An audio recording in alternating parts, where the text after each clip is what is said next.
I think oftentimes when people hear me and see me, they think that I'm a fool. They think that somehow or another I've lost my mind, that I'm not down with the in crowd. They've said that nobody would love me and that I'm an outcast. But let me say this here now. We can be clear about anything. Please let me be clear about this. And I pray that it's received and understood. I don't want to be one of you. I don't want to be one of you weak men, weak people. For my brother, I'd rather die. Death is welcome rather than to call myself you spineless black men. Side high, I ain't your traditional. Rapper smoking medicinal, stayed in detention. Life is all about principle, cynical ass niggas. Sorry that I offended you. I bring something different while niggas sounding identical. I'd rather drown in a swimming pool than to let you imbeciles stop me from topping my pinnacle. Try me blocked by the genitals. Trust me, it's not intentional. It's the difference between a gangster and a criminal. Cause real gangsters can't do Breakfast Club interviews. A lot of you niggas don't own a business suit. A slave for every pair of Michael Jordan tennis shoe. But anywho, got your bitch walking around like she winning pool with no bottoms on, just the top of her swimming suit. What you gon' say when the niggas gon' try to get at you? Them in what army, or you just talking in general? Cause in the end, we all gon' die like them Seminoles, nigga. These niggas weak. I'm fucking up. These niggas weak. These niggas weak. I'm fucking up. These niggas weak. I look at the sorry state of black men in America today, the destruction of the family, the loss of integrity. When as a young boy, black shot down every day for years without stopping, when I look at what we are as black people, I'd rather be dead than to continue to live against such. Y'all ain't trying to start a revolution. Y'all looking for a restitution. Niggas kill each other every day and ain't no evolution. My partner shot 100 niggas and it was never proven. We just labeled him a gangster and kept it moving. Let me give you the same outcome, separate shooting. A white man kill a black, we holler persecution. So instead of looting, it's time to find some better schooling. You can act like y'all don't understand when I'm elocuting. Did I stutter? I was never Reuben. Y'all ain't no Black Panthers. You wasn't there with Newton. You ain't Marshall Martin. Try to better humans instead of all these rappers. We need some better students. It's time to rebuild the neighborhoods that we helped to ruin and the NAACP. Y'all need some help recruiting. Fuck a resolution. Let's get some retribution. I feel like Malcolm X when he left the movement. These niggas weak. I'm fucking up. These niggas weak. These niggas weak. I'm fucking up. These niggas weak. Yeah. Y'all know what it is, yeah, I said it, nigga. All you niggas laying up with these bitches with no condoms and shit. Having mistake babies and shit, leaving these women to motherfucking raise your kids by their motherfucking self. Yeah, my nigga, I said it. You don't like what's going on in the motherfucking America, leave this motherfucker. When they said we were free, my nigga, that mean we were free to go back where the fuck we came from, my nigga. Yeah, it's a whole motherfucking continent that belong to us, nigga. It's called Africa, motherfucker. What the fuck is y'all talking about? Y'all ain't trying to start no revolution. Y'all motherfuckers spent 10 bands on the motherfucking section in the motherfucking club. 10 bands to build a whole motherfucking neighborhood in Nigeria, nigga. Get the fuck out of here.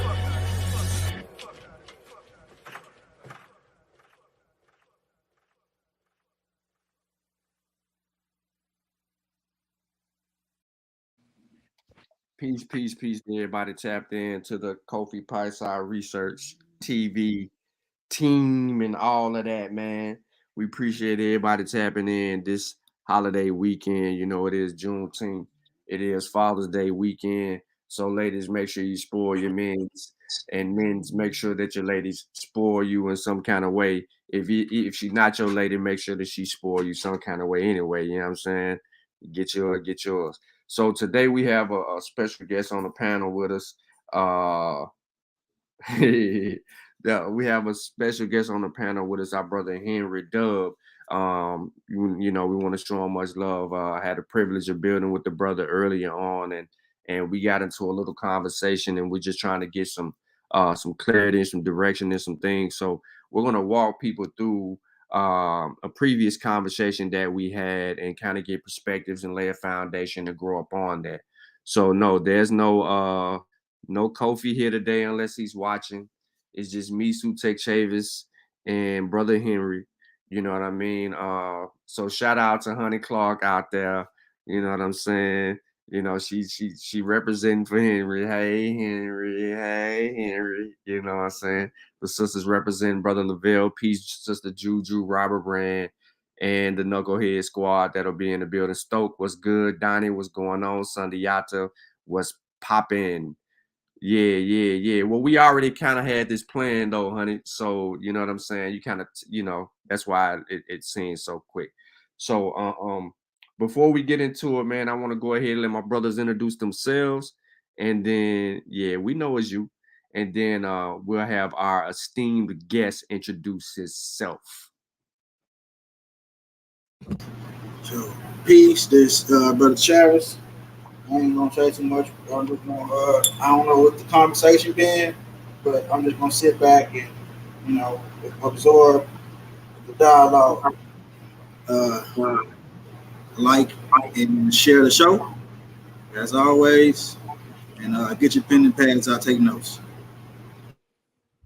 There you go. Peace, fam. Share Lafayette knee. It's your brother Sue Tech. Appreciate y'all for coming through. We back at it again. Kofi Pasa research team on Kofi Pasa TV. So make sure you like the show. Make sure you share the show. Y'all share the show back there too in the back chat. I already shared it, but invite the brother to the chat. He need to take a listen. Y'all know what I'm talking about. The brother that bit the frozen Snicker. Bring him on over here. Oh man, what he bite? You better frozen Snicker. Crazy, bro. All right, without further ado, man, it's the one and only brother Henry Duh. Hey, he go by another name that I'm unfamiliar with, but they say he got a little clout out here in these streets. You know what I'm saying? He from down south, the bottom. So Henry, go ahead, man. Introduce yourself to the people. Let them know where you from. Let them know your interests and all of the good things where they can find you at and so forth. Okay, thank you for having me on. My name is Henry Williams.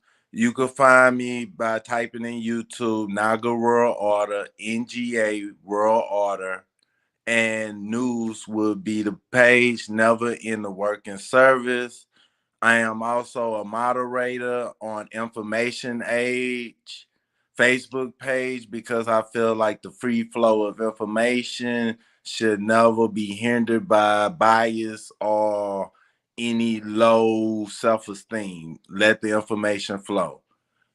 And I am from Lake Charles, Louisiana, but staying in Maryland. I support all lives. I'm not pro-black. I'm pro-everybody because I will not want to take nobody's life, but I want the improvement of everybody. All right, so there you have it. We're dealing with right now. So, real quick before we get going, man, into our bill, do you write? Are you an avid researcher? What other interests outside of, what you're currently doing now should we know? Well, I'm a debater, and also I study world history, world geography.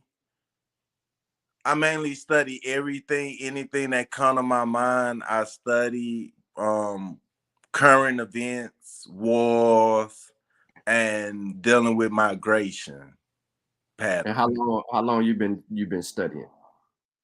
All my life, since the age of 12, 13, I picked up a encyclopedia and I just kept learning different things from there, evolving, growing into who I am today. And mainly I've been studying the slave trade, the Pacific slave trade, and also the Atlantic slave trade and Native American slave trade here in the U.S. and also in Central and South America. So that's where our conversation started earlier when it started coming into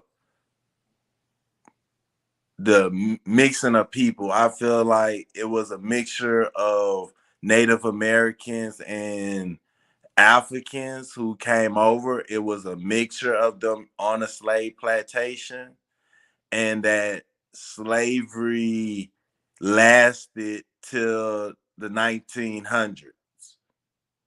Not in the 1800s where they say slavery ended. It ended really in the 1900s with the state of Delaware, not Texas, but Delaware. And that Indians would not just died off over sickness because children, the breeding of children, and children could get immune to things that the parents was not able to get immune for. All right, so let's slow walk back to the conversation, and let's put it on a playing field to where we can build off of it. And Oh, what I mean, okay. what I basically mean by that is so that we don't go all over the place. If we're going to be in a specific period, I want to make sure that the listening audience can follow. You see what I'm saying? And so Yeah. that we don't throw a bunch of things at them and have them thinking we're in the 14th century when we're actually in the 20th or the 19th century. So I want to kind of walk it back. So let me start here by asking a question. And this question is just to kind of give us a groundwork on where we can build off of and move forward in the discussion, and not necessarily trying to hamper you down to a position or something like that. Okay. Okay. All right. So, are you of the school of thought that Africans were here before Columbus? No, I am on the school of thought that melanated people, but not Africans. Like an African got on a boat and sailed here. No, I believe that melanated people, that it was different tribes, different ethnic group, and it had melanated people who looked like the people in Australia. Okay. Now, when you say melanated people who look like the Australoids, or whatever the people that want to call them that came over here, are you identifying them as a cousin to us, or a brother or sister to us, or someone genetically different from us with no affiliation but just a shade? I feel like us today, we have a mixture of them, not all of it, because of the mixing on slave plantation, admixture of different culture. I'm not very familiar like with DNA and with the study of DNA, but I believe like on a slave plantation, we mixed in that it was African slaves that brought here, and they mixed in with the natives. Okay, so let's start. Since you're researching this topic, and this is something that I'm very familiar with. Like, you may not be familiar with the Massa Warrior Clan YouTube channel, but in 2017, I dropped a series of presentations regarding the slave trade, ships, boats, technology, and the whole 9 yards to argue that point. This was during the emergence of the whole Aboriginal or Indigenous claims from African American men and women it was during that realm. But I also was studying the slave trade because I always wanted to go back before we were captured. What were we doing? What was our culture like? What was our history and languages like? What was those identifying markers for ourselves? So now that we kind of got that going here, I want to get into the perspective of these people that you said that were on the slave plantation with us. You're saying that there was a time, so I'm assuming that we're talking in the late, let's just say around the 1500s, right? 16th, 17th century period, somewhere around there. I'm throwing that out there because I want people to be able to fathom a timestamp, a date line, a marker where we can walk from that. So let's say 16th, 17th century. Now, the reason that I don't want to say the 15, I could say 15, but I want to say 16th and 17th because we know that they were busy moving in different type of loads, coming across the waters. So I'm saying that to say, during this period, when the what is the name of the Pope? When the Pope first initiated, right, the Papal Bull, right? Are you familiar with the Papal Bull? Yes. Okay. It would be the Spanish Pope during right. that time. Yeah. Right. So when he signed off, right, that they could go and do whatever the hell they want, he granted them the permission to, go and do all of these things. And they sent people on the first ships to go discover, right? There wasn't a new world per se at that particular time, right? Okay. No, I'm trying to ask to see if I lose you or don't lose you. No. I'm saying okay because I'm understanding where you going. Okay. You didn't lose me. Okay, all right, cool. So they would first have to build the technology to do crosswind sailing, right? So that would put us in a period between the late 14th and 15th century. Okay. This will go into shipbuilding technology. Now, there's something that they built to harness the sails that was pretty much in a triangular shape that would help them be able to catch the winds going in multiple directions. Because off the Atlantic coast, if you're going down West Africa, I mean, when you're coming down into Africa and you're traveling toward West Africa, they had cross current winds that wasn't too far from Senegal off the coast into the ocean. And earlier on, when they were bringing their ships downstream into African territory, they had to hug the inland line. There's are you familiar with, I forget the name of this line, but let me pull up a map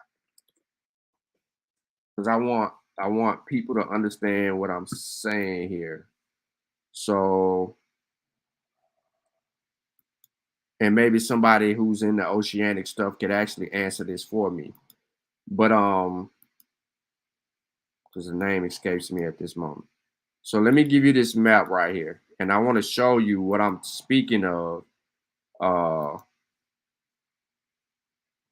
on, bro. Boom. All right, there we go. All right, so what I'm referring to here is when, they always had ships in the Mediterranean around this period because they were fighting wars and things like that, right? So when they began to leave out, what is this, the Cape or whatever it is? The Strait of Gibraltar. There you go. Boom. Soon as they come up out of the strait and they come on down, right? There's this really, really fine line here that's close to the mainland that's shallow water, but not deep.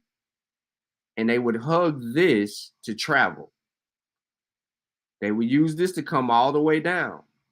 Now, if the boat got too far out here, they would lose the boat. Did you know that? Yes. Okay. All right. So we're on the same page. Now, so in the 15th century, they developed the technology that would help them be able to go downstream and back upstream, but also out a little bit more than they did before. They improved upon that and they began to start designing their ships with this technology that would allow them to be able to go further out into the Atlantic. Right? So remember, they were doing this in their discovery age. Initially, those earlier crusaders were looking for what? They were looking for Indians, right? They were looking for what they would later call Indians, but they were looking to get somewhere over here. They wanted to be able to go all the way down here and navigate however they wanted to navigate, but they really went in a whole different direction, right? So you would have people coming down here, and it is around this area, up in here in this area, where the first ships would come. You know who the first people that was captured before any Indians or anything like that? You know what I mean? Northern Africans from like Morocco area. No, they were Africans. So what happened is the very first they wrote the chronicles. They wrote chronicles. They had people on there that was bold enough to talk crazy about what it is that they were doing. So we have these earlier attestations that tells us these chroniclers are, giving us their journal entries and telling us their activities. Well, they docked around Senegal and they were out just, scoping the land, looking for junk. Whatever it is that they were looking for, they had their eyes set on something. Okay. Well, they see someone unfamiliar to them and they capture him, bring him back on the boat, and take him back to where they came from. He in returns, I'm not going to say his name yet. You might know the story. But people in the chat are going to know this. Some people in the chat might know the story. They take him back and captured him. And in return for his freedom, he pleaded with them that he could exchange 10 lives for 1 life and it would benefit them more. So they put him back on the boat, came back down back downstream, and he was settled up on his endeavor with them for his freedom. So now they got 10 people. Then they began to play the game, right? Coming back and doing all of this and just snatching people up. And then they begin to just debo and all of that. I'm skipping a little bit of history because some of this stuff includes trade and things of that nature where they were doing it out in sea. They weren't able to come inland. They had to be on the coastline and be able to do trade. But I'm skipping all of that because I want to kind of get to the period of where, where you're saying we become slaves. So all of this slave trading and stuff kicks off. And next thing you know, they create total chaos, all over this place. And now they open up ways to go and expand their rule. So they look toward the New World. Now,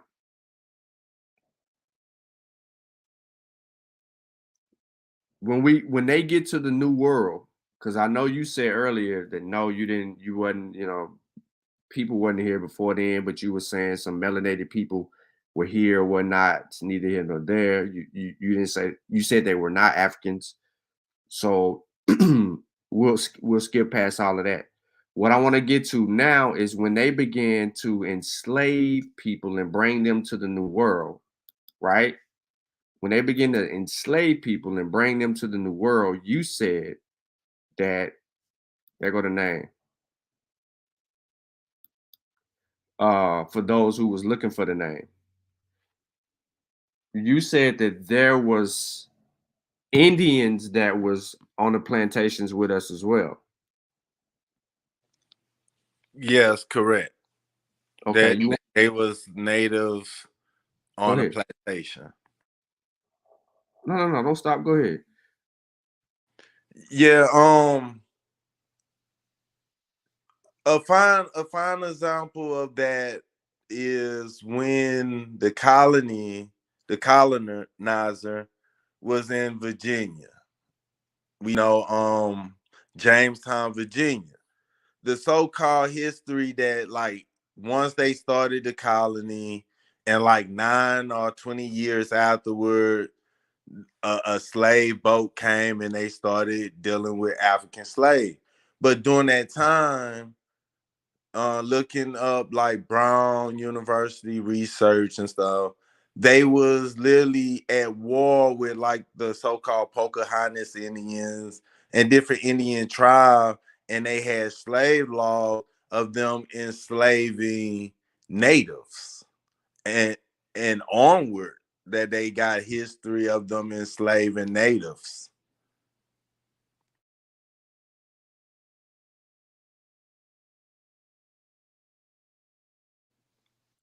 Okay, hold on.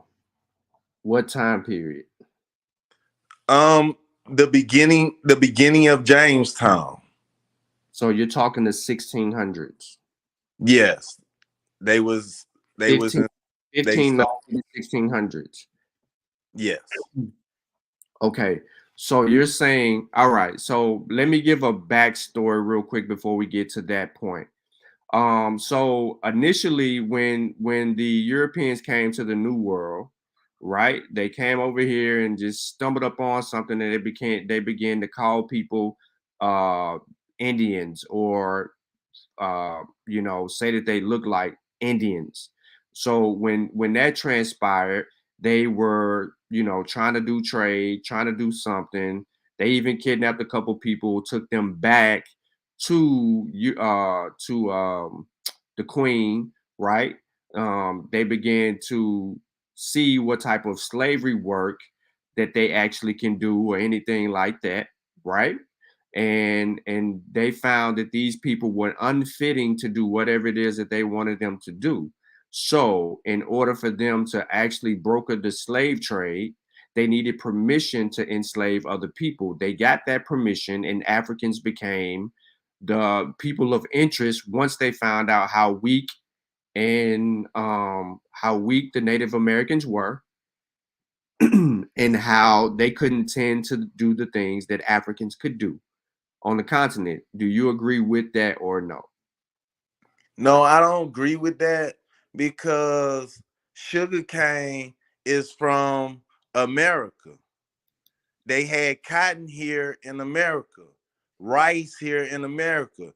Everything that the so-called slavery was doing, the Native American would know how to do in their own land because of the simple fact growing cotton, that wasn't no just a African grown plant that was growing here in America. And I believe Native Americans, yeah, they knew how to make cotton clothes. It's historical record that they knew how to make cotton clothes and work and use cotton and the sugar cane and many other things.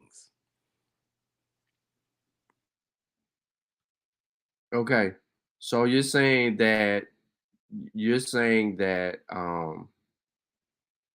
the Native Americans knew how to do the work that the Europeans wanted them to do without a problem, as consistent as the Europeans wanted their work to be done. Yes. Okay. You might not be able to teach the parent, but you sure can teach the child. Okay. Now, what led you to that conclusion? When one read about the Indian school, the so-called what was the Indian school used for. When a child go into there, and then if a Native American child have a child, that child belonged to that school. It was like a system of the plantation.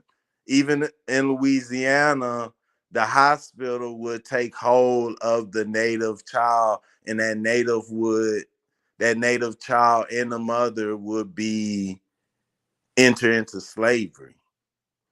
And different research that I had found dealing with Native American slave trade.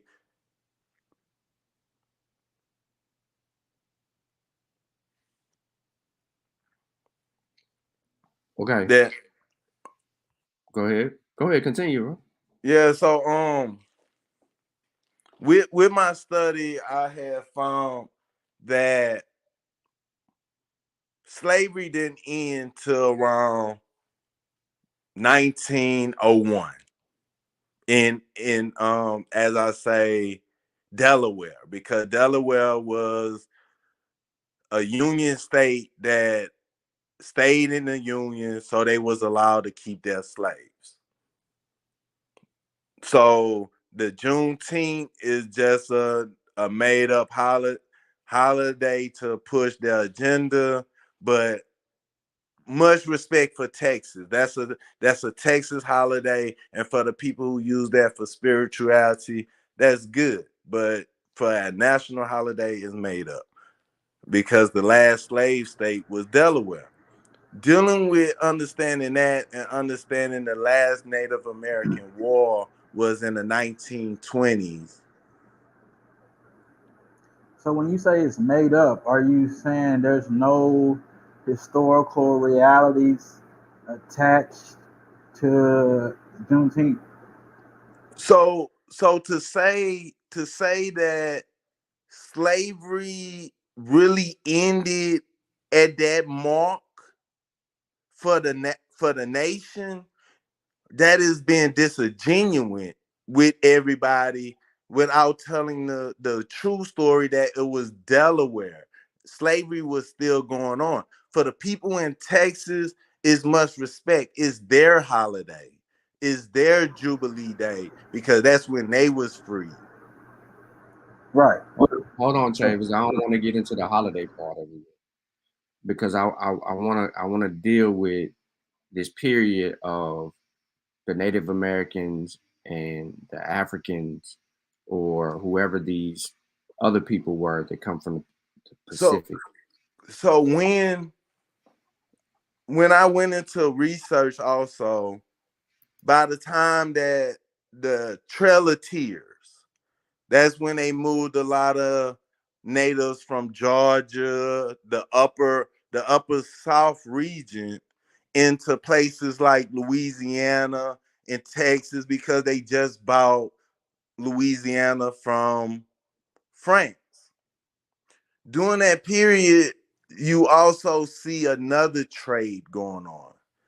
They moving the so-called African slaves through the same routes. The routes, when looking at the map of the slave trade, the so-called domestic slave trade, it's the same routes as the trails of tear around the same time, the same period. Okay, before we get into the mid 1800s, I want to stick within the realm of the earlier onset Okay. regarding the Indians and being able to physically do whatever it is that they need to do. So what I want to ask is that um do you okay, so let's just say this. We know that earlier on Indians and Africans were on plantations working. To what degree the Indians participations in that, we don't have I maybe you have it. I don't have a substantial number of what that would look like statistically. So if they were able to harvest sugar, cotton, and tobacco, and maize or corn, then they wouldn't necessarily need us in the new world. If they had children, the children would be able to adapt to the specific diseases at the time, right?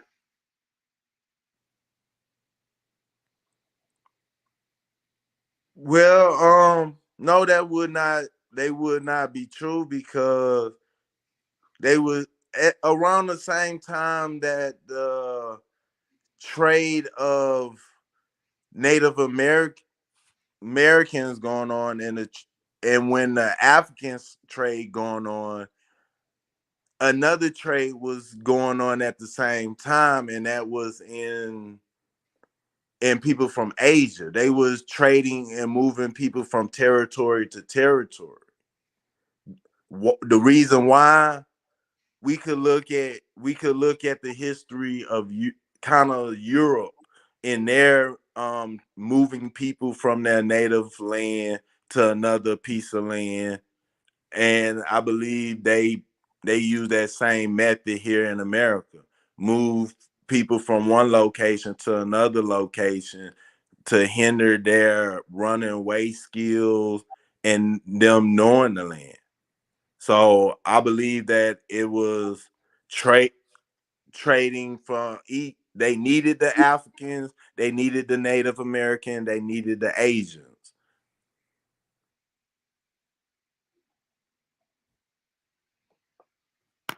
All right, cool. Appreciate it. Now,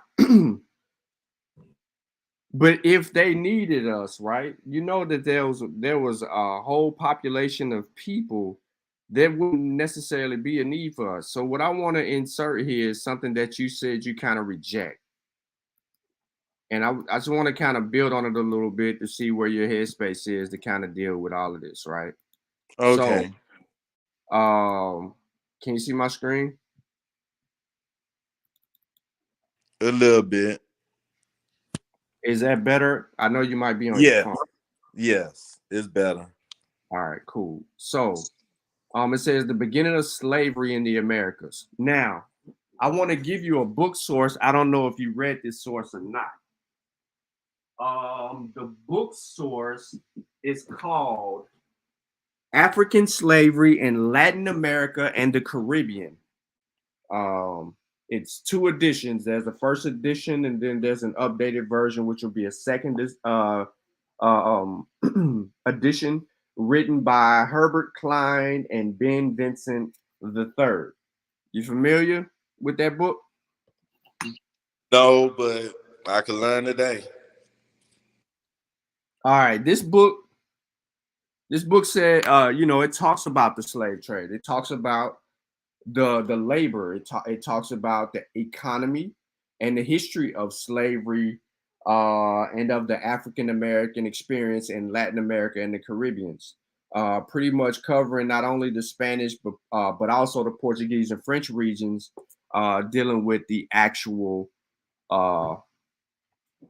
enslavement. Now, this article here, and I'll give it to you if you need it, but it says the need for a new labor force.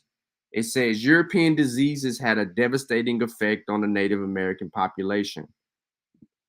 Measles, smallpox, and typhus were common in Europe. As a result, most adult Europeans were immune and had a natural resistance to them. Native Americans, however, had never been exposed to such diseases and had no immunity to them. As a result, many Native Americans became terribly sick after their first encounters with the Europeans. Many of them died in the years after Columbus reached the New World.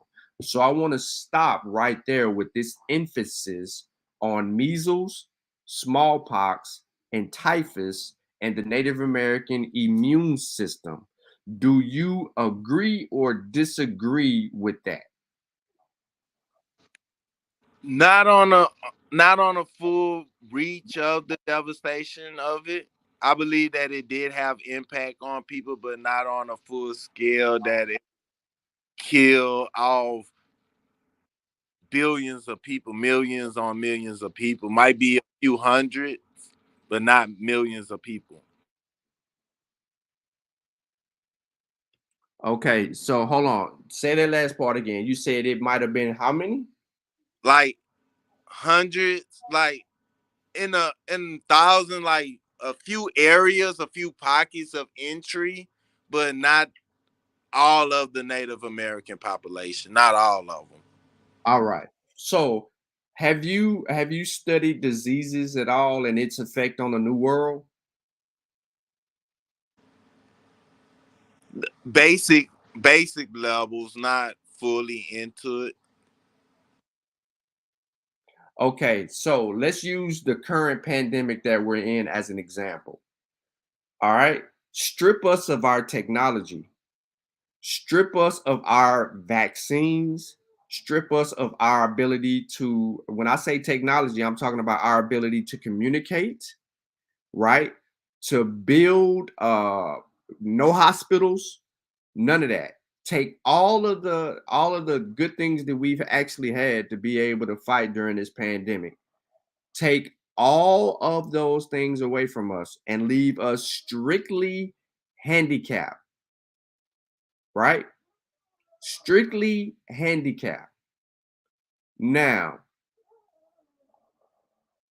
do you think COVID would kill, and I'm just saying America, where we got over 1 million people, right, that died from it in the last couple of years? Do you think that the Native American population or our population as we are today with all of our stuff stripped, and it's 330 million of us, or how many ever the population is at this particular juncture, do you think that the majority of our population would have survived COVID-19? Remember, this is a novel virus, and I'm trying to Yes. use a real life example. Yes. Okay. So you don't think that the dying population would have been increasingly high? Think about how many people were infected. Off the rip, we had over 180 million of those people infected, and whatever the case may be, right? We had some treatments. We lost a lot of lives earlier on. Yes. For my No government shutdowns. No, we don't have no access to none of that. I did not take none of the vaccines, none of the booster shots. I didn't take none of that. It ain't about you personally. Wait. I'm just going for myself and go like some people could adapt to diseases. Children, as they said in the corona, the beginning of the stages, that the children did not need the vaccine. The children. So as my focus is, if you could manipulate the children, the women and the children, as is records that when they went to war with the Native American tribe, they would fight the warriors, kill the warriors, and kidnap the women and the children. It's easy for the children to get used to viruses and fight it off than adults. And that's a That's big fact necessarily not true. with corona. That's not true. So let me help you. Let me help you put this into a real life perspective. Right? They call it, what do they call what the pandemic before this one? What was swine flu, whatever the hell, whatever the case it was. Spanish flu. Spanish flu, yeah, that's the word. They call it the Spanish flu. They said it was the most deadliest ever in US history. COVID doubled that with more technology and more support. So what I want to say to you is this. Measles, if you look up how many people have died from measles, it's going to shock you. Smallpox, if you look at the death rate among smallpox, it's going to shock you. A population with no medical assistance, hygiene, and otherwise, no mask, none of that, just living here naturally in their environment, that that is unfamiliar with old world viruses and old world pathogens or viruses in this instance, it kills millions much quicker. The babies, the women and children, it's taking them out. This has to be accounted for. They have it. Okay, so let me make it make sense. Imagine a person with a really weak immune system, too weak to work. If they lift something or they stand too long, if their body has to overdo something, they can't do it. This is what was happening to Native Americans when they experienced these things. They didn't have cures or treatments. They had to deal with it. If they made it through, they were not the same people as they were prior to. So scientifically speaking and understanding diseases and how these viruses affect human beings, your position regarding the viruses isn't of one. You benefit today because there's people that have been vaccinated and protected around you and have taken precautionary measures, as in keeping distances, wearing masks, washing their hands, providing better hygiene, being more aware. There's more technology and communicative efforts. We benefited from all of that because we had the technology. But as the virus, and here's the other thing about the position that I'm asking about. The virus mutates and adapts. So it ain't the same virus as it came in. It's adjusting. So when you're saying the children are adjusting, what you think the virus is doing?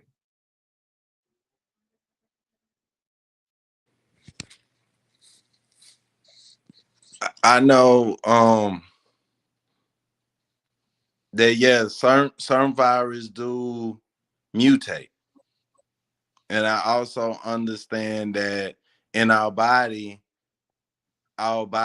do become immune. That's how they get vaccines now, by sampling viruses inside human blood and getting a cure, letting our white blood cells fight it. With understanding that, Hold on. Say that again for me.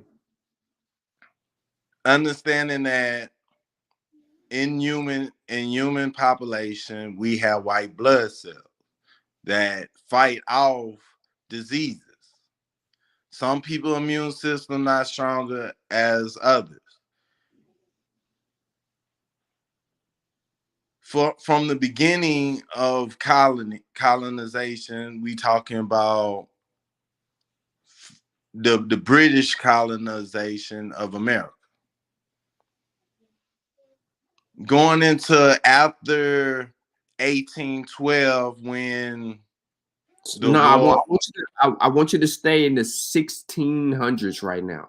Don't Okay. don't get to the 18s yet. We're in the Okay. 16s. We're gonna get there, but Okay. I'm trying to walk with you so that we can kind of deal with some Okay. early. In the 1600s, they have slave records from Virginia of the process of dealing with native slaves. It seemed like there was. Do you happen to have the sources for that? No, I'm asking so I can put it on the screen so that people won't be left out. No, I don't have no source on me right now able to show. This Go was ahead and build, studies. then I'm gonna come back to this what I got on the screen. But go ahead and build. Yeah, so I have found like slave records like dealing with like Virginia, the colony of Virginia, and they're shipping out slaves and their laboring of slaves. The first persons of color, that name, that label, was used for Native Americans. Certain terms that they use in books, free person of color, a lot of time would be Native Americans. Mm-hmm.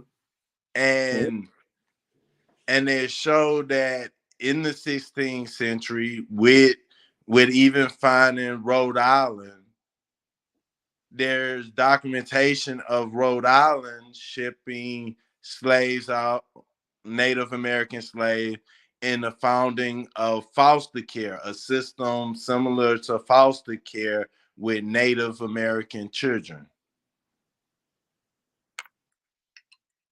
Where were they shipping them off to?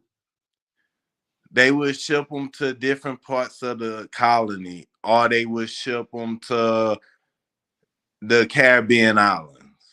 It was shipment records of people shipping people north and shipping people south.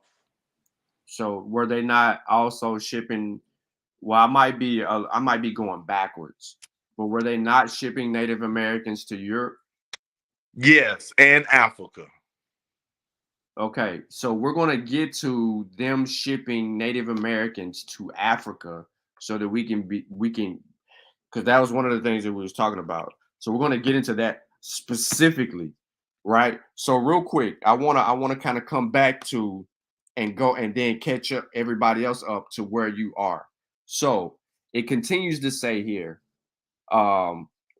first, I just want to reiterate here, right?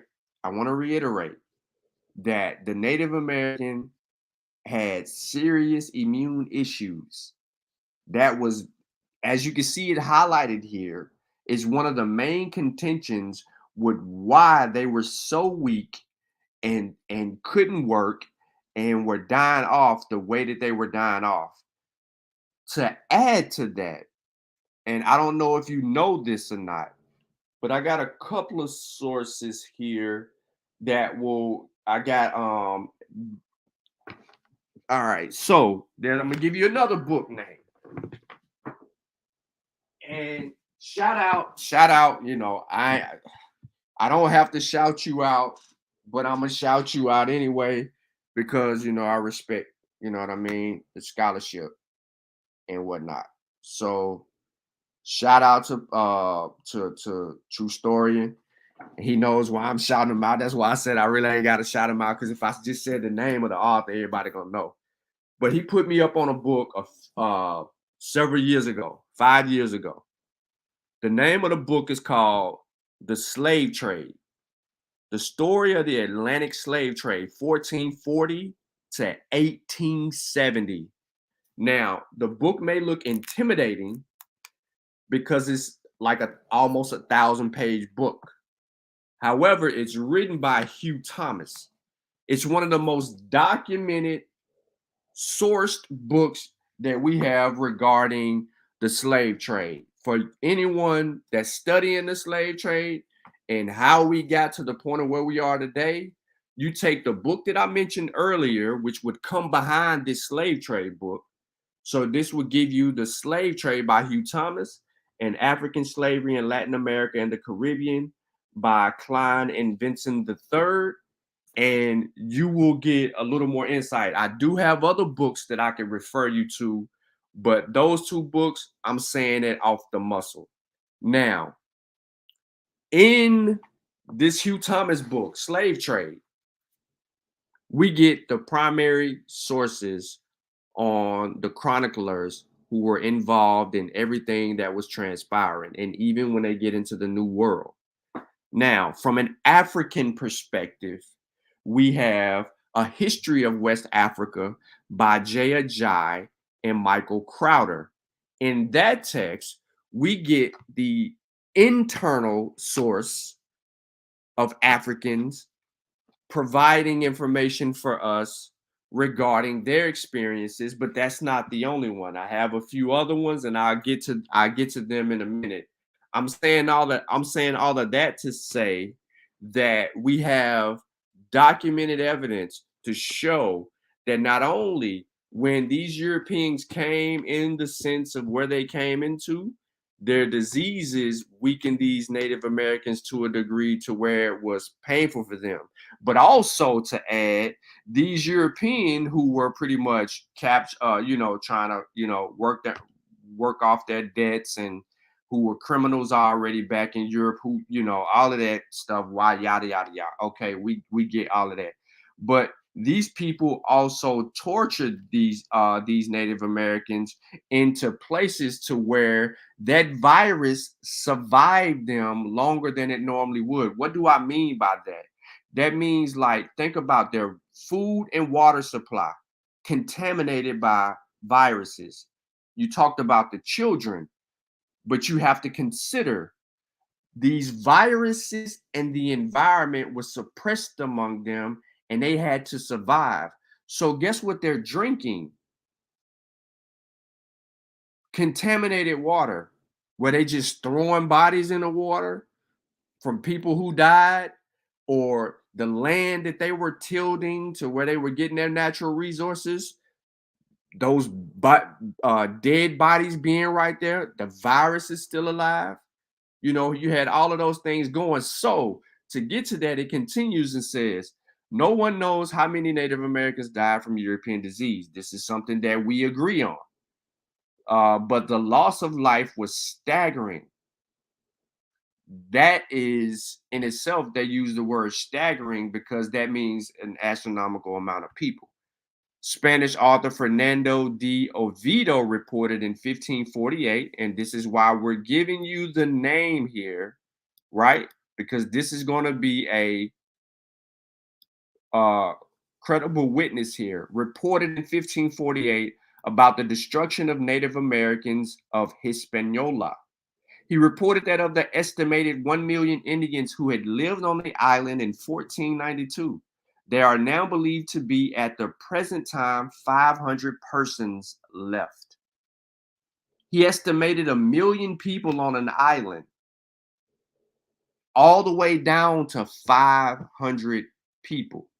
In North America, a Native American population north of Mexico was about 10 million when Columbus arrived. This number would drop to less than 1 million. The drop in native population played a major role in emerging need for an alternative labor force. And here is when we get the Pope Bartholomew de las Casas calling, well, not him, he's not the Pope, but Bartholomew calling for Africans. And then the Native Americans would come under that permission of the Pope, as stated by Khalil, as also substantiated by record. And then it goes on. The plantation agriculture was a mainstay of the colonial economic structure. Spain and Portugal established sugar plantations that relied on large numbers of native laborers.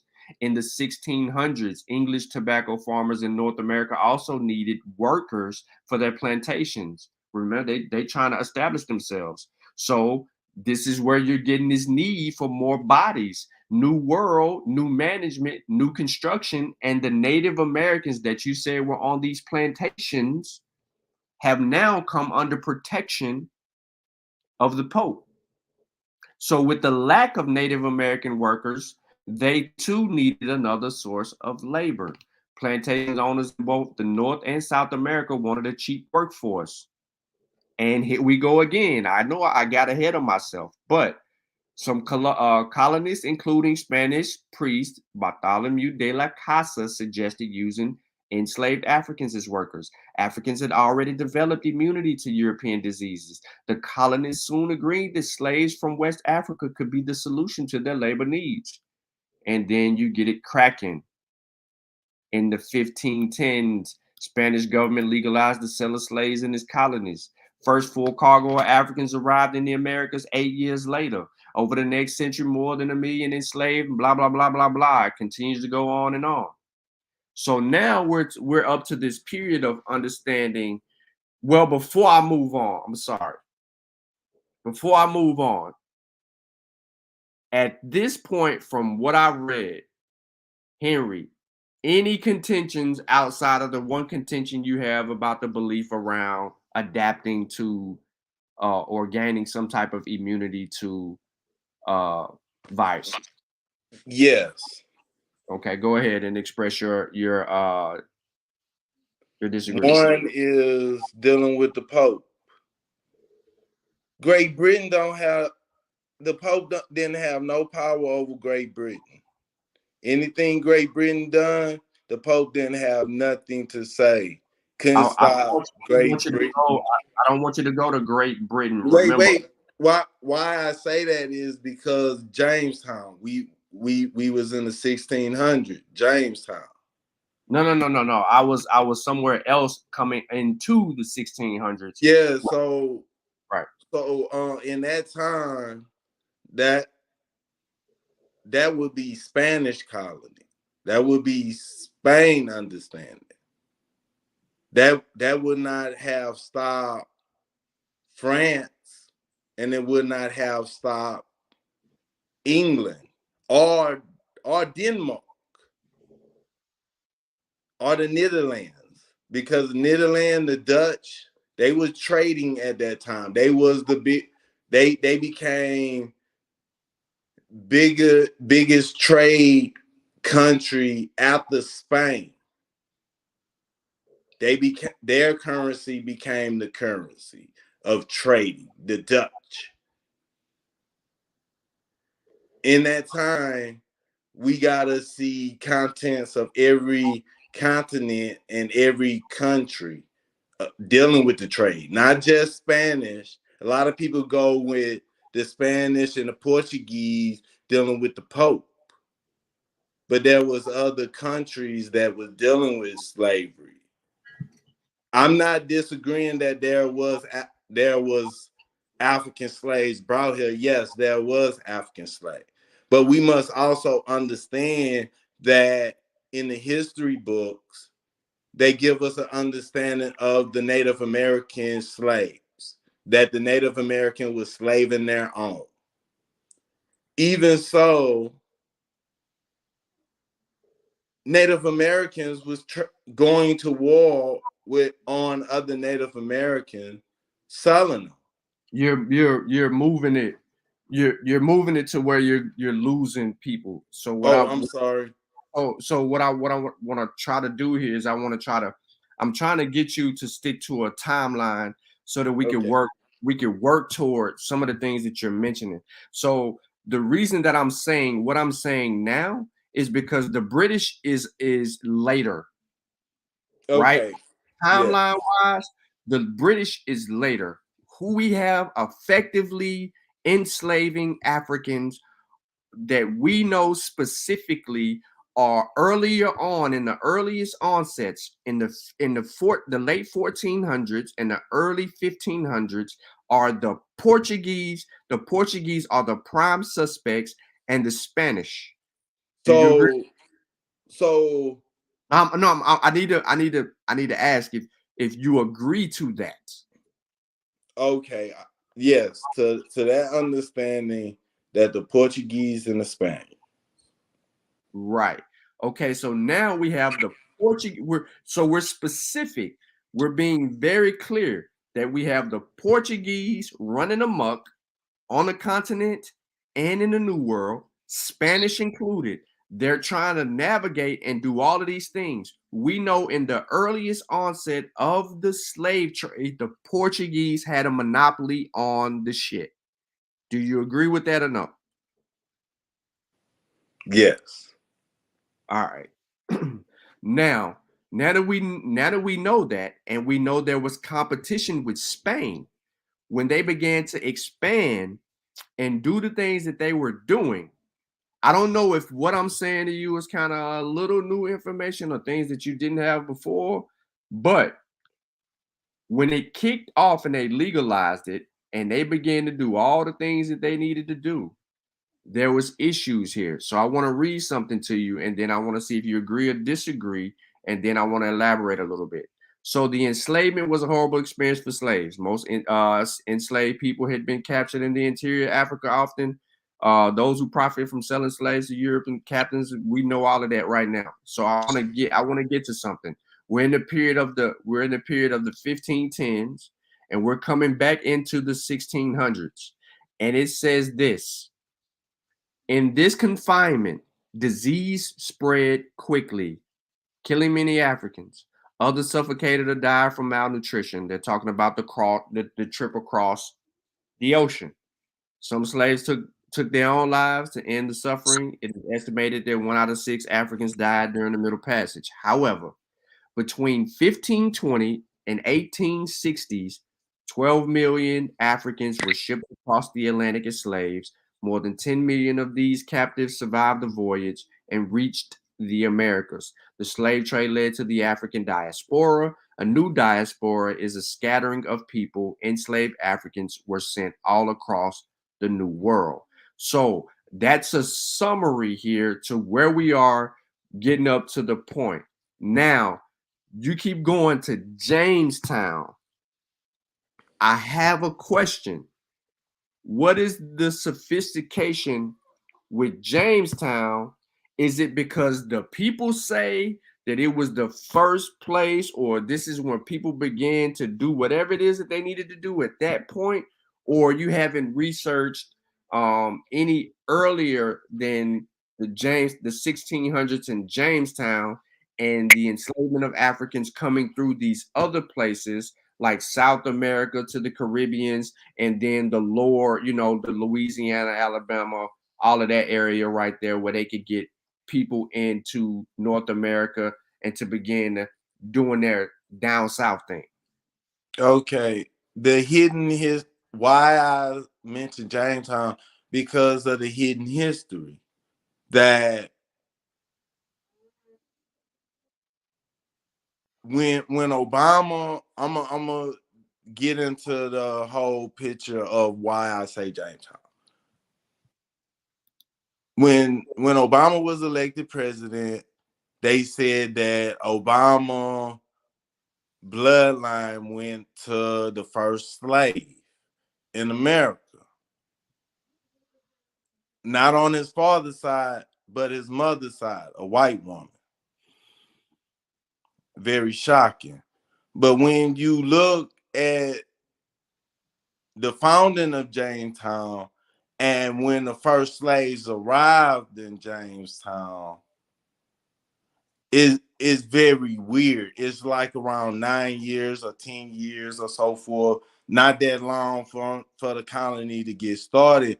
But during that same period, when one look at their history, they was at war with Native Americans, using Native Americans to go to war with other Native Americans, enslaving Native Americans.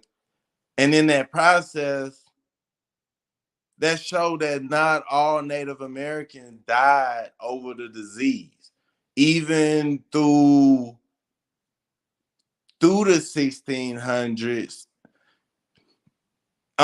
you could say the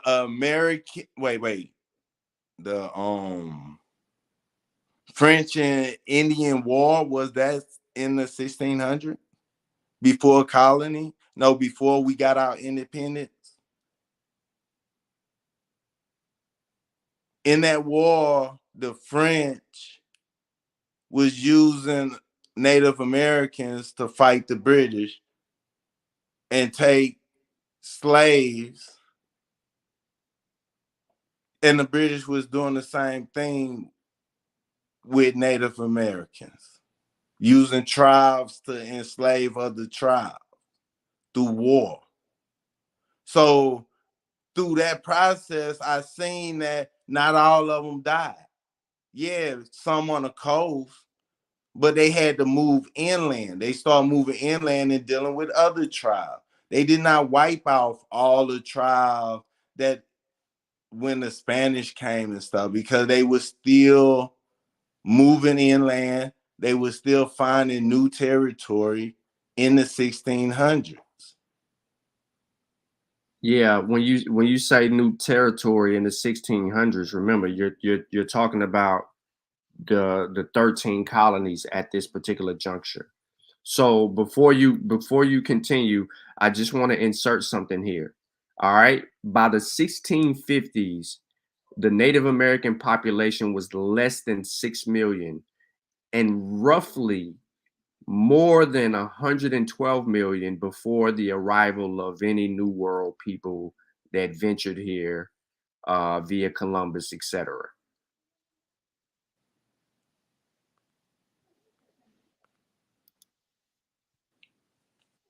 But I want you to think about that. So in your expansion, right, which is what you were just saying, in your expansion, you now have Indians doing what?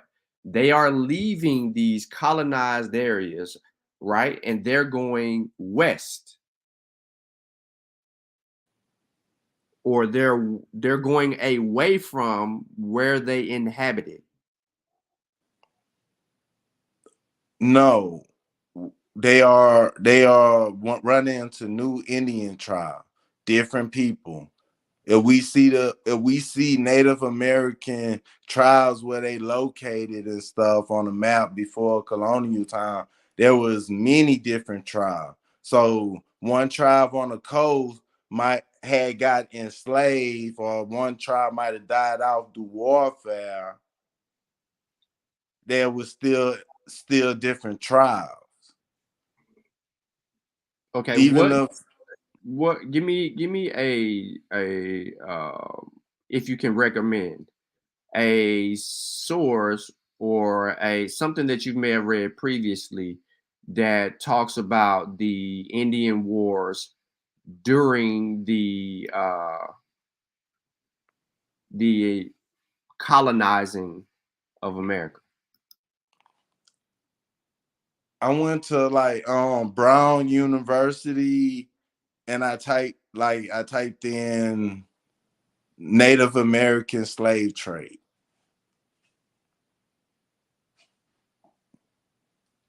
It was research that Brown University provided. Okay, and in that research, if you recall, because I don't want to be general, I'm trying to be specific so that we can get we can follow a timeline and we can pretty much understand it. So we're talking colonial period Indian wars. Now, where were these wars being fought? Would this be among the what is it, the Lenape people? So we're talking the New Yorkish area, which was once called New Netherlands. Are we talking about where these wars taking place? All If you over. remember. I say like in the Delaware area. Okay, so we'll say New Netherlands because Yeah. that's pretty much what they would call that. So we know there was fightings going on up there, so we're in agreement with that. And this was during the period of the colonial. This was during the colonial period, so we're on par. So you're Yeah. talking about the Indian Wars, Yes. but do we know how many Indians was actually dying? Did they have bow and arrows, guns, anything like that that would make them die off in astronomical numbers? Since you don't necessarily adhere to diseases being a big issue as well. Well, they do have numbers. Some tribes was wiped out completely. That's when, remember the Mohegan tribe, they had got wiped out, and some other tribes got put into slavery. Okay. Some of the Hold on. Let's go back because the Pope signed off. They signed off, right? yes. They signed off on giving these Native Americans passes. So now you're asserting that the British must be enslaving the Native Americans because they wasn't listening to the Pope. Even France, yes, France Okay. didn't apprehend to the Pope orders also. Okay. So we got two people, the French and the British, that are doing their own thing pretty much. Yes, Okay. because when you research the Natchez in Louisiana, the Natchez Indian, they shipped them off to Haiti. They shipped Native Americans down to Haiti because the Natchez would fight, and then when you enslave them, they'll run away and go to the other tribe, and then get the other tribes to want to fight too, and then they like, we gotta take this whole tribe and relocate them to Haiti.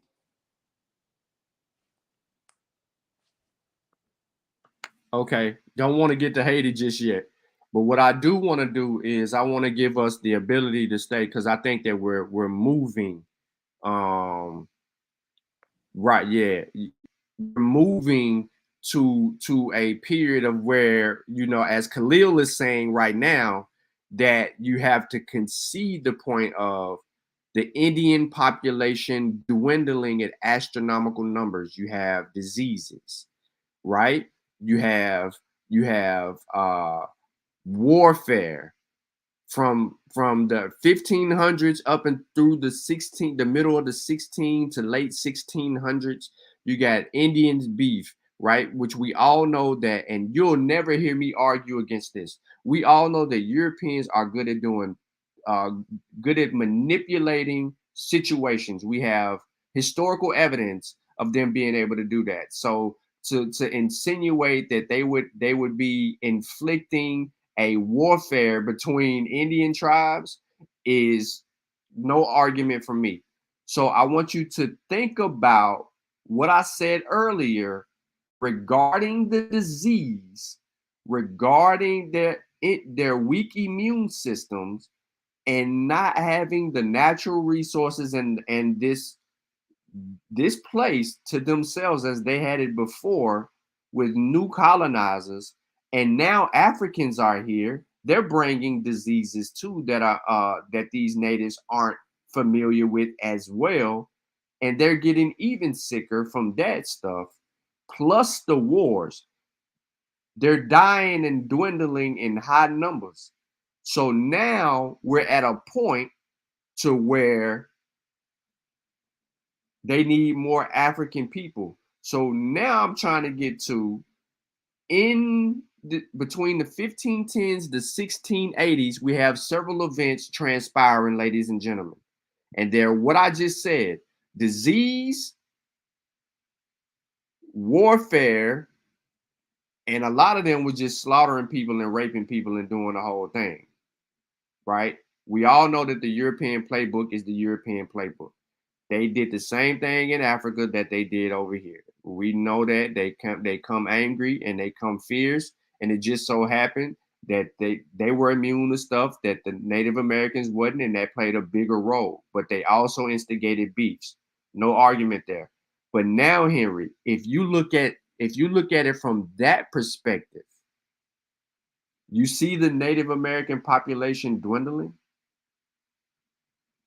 or no? I also see in the Virginia area slave farming. In history, they said Virginia was a colony that was slave farming. That means they would breed slaves. So if they enslaving Native American, and I said earlier that children at the beginning of the pandemic, the first case of COVID, kids wasn't required to take the shot. Well, Wait, well, it was older folks. It was older folks. yeah, you know why kids were not able to take it first. It had nothing to do with any type of. They wanted the protection to go down the line. They wanted to save as many people that were elderly as possible because it was affecting. It was going down the line. It was affecting people, and they didn't know how it affected children at first. Remember, because all the kids, there was no school, they homeschooled kids, sent kids home with laptops. So you had a majority of your kids not even, you had a large, substantial amount of kids not at schools, not interacting with one another, and just being at home with family. So you didn't have the threat of them catching something and transmitting it as they would have normally with other germs and other viruses that they do in school. So the steps was, right, pandemic, shutdown, work our ways through the shutdown, find a resolution, vaccinate. Let's vaccinate the frontliners, vaccinate the elderly, vaccinate the ages behind them. I mean, the immunocompromised and the elderly, the people that come behind that age group, the pre-existings, and so forth. So that's the pattern that they took. But I don't want you to think that kids didn't die during this pandemic, because they did, or get really sick because they did. Yeah, they could have got sick, but a lot of them survived. A lot of the kids, because around that time, Conditions of their survival. but at that time they had Native American schools. You feel they was training them to westernize them. And what period we're in regarding the schools? The schools was later on. Like, I would say, Remember, because we're in the 1600s. yeah. So I wanna see if we got Native American schools during the period of all these different colonial wars. Because they fought these wars. Well, we know the last known war was in between Kentucky and West Virginia. There was what was the name of that war? Who knows the name of the war between the Indians during the colonial period? There was a lot of them. Yeah, but I know the last one. If I may be wrong, but I think the last one or something like that. There was one in the 1770s. But Kentucky and West Virginia, man. I know I ain't making this up. It starts with a D. Dunmore. Can somebody done? I think it's done. Sutek, look it up for me. Dunmore's War. Yeah, Dunmore. Yeah, it's Dunmore. Yeah, like kids have Indian verse. No, yeah, the Indian and French War. That was the major one.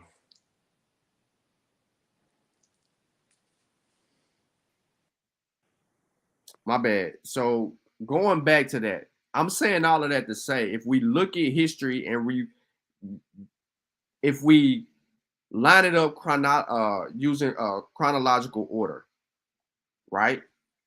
If we line it up using chronological order from the 1440s to the 1600s, we know that Africans was being displaced at that period. Yes. So, and remember, we started in the 14s and now we're in the 16s and we're crossing over into the 1700s. And we have two things working against the Native American population or the indigenous population. We have disease and we have warfare. And then we have the biggest war of them all between the French and the Indians, right? Yeah. Okay. So now when we get to that period of all of the turmoil, diseases and otherwise, how much of that population do you think was surviving? A lot. Okay. Now, what evidence would you have that would support that a lot of Indians? Okay. Now,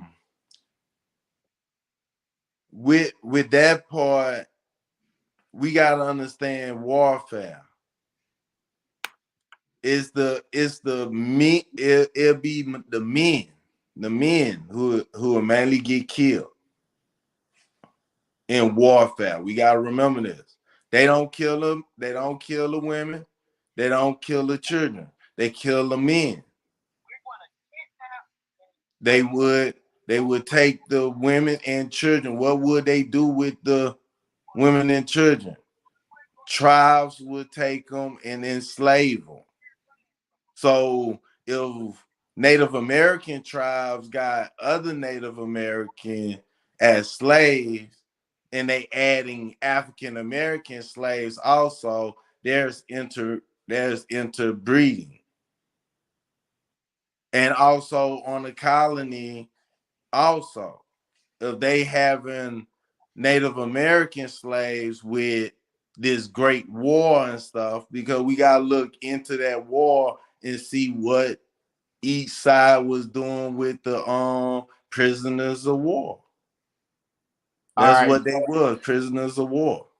Okay, so let's now that people kind of understand your premise, I'm gonna cut straight to it, and I don't want to be rude, so I want to cut straight to it. All right, here's what we know. Okay, what we know is the Indian population dwindled, and it dwindled drastically, and it increased as time proceeded forward. This is what we know, right? They were weak. They weren't this people that survived something. Okay? Let me be clear, Henry. We experienced the worst trauma in the world. Our ancestors, who we descend from, the worst, and we survived it. The Indians are not here to tell their story. Do you know the Native American population today? Mixed in each No, no, and no. every one of our blood. Just give me the native. Do you know the Native American population today? No, not precise. Okay, not a problem. I'm sure Brother Sutek or Chavis can tell us that in just a second. I say that to say that in the 1700s, the Native American population dwindled so bad that they were literally non-existing. And I'm saying this from a threat perspective to the colonizers. They were no longer a threat. So now let's get into the bread and butter of the discussion, because I don't want to take people around the world to be all over the place. I'm trying to keep them within a chronological time frame to show them. Now we're in this, and what I just basically said was summing up into the 1700s, where the warfare would dwindle the Native American population plus disease. So now you're insinuating during this period that the men were getting killed in these wars, leaving the women there to inbreed with African Americans. Yes. As we seen in Hold on. I can't let that go. Hold on. Can't let it go. The reason why I say I can't let it go is because we got to deal with that point. On what slave plantation would because this is slavery. We're in the period of slavery. When they were doing slave breeding, they weren't breeding. They were doing selective breeding, bro. They had slave pens and things like that, right? They would try to match up the nice, stocky, big black guy with the thick, with the big booty and all of that to try to get the best laborer and so on and so forth. Pause. Yeah, pause. Do you agree with that? Partly. Also, Where's your disagreement?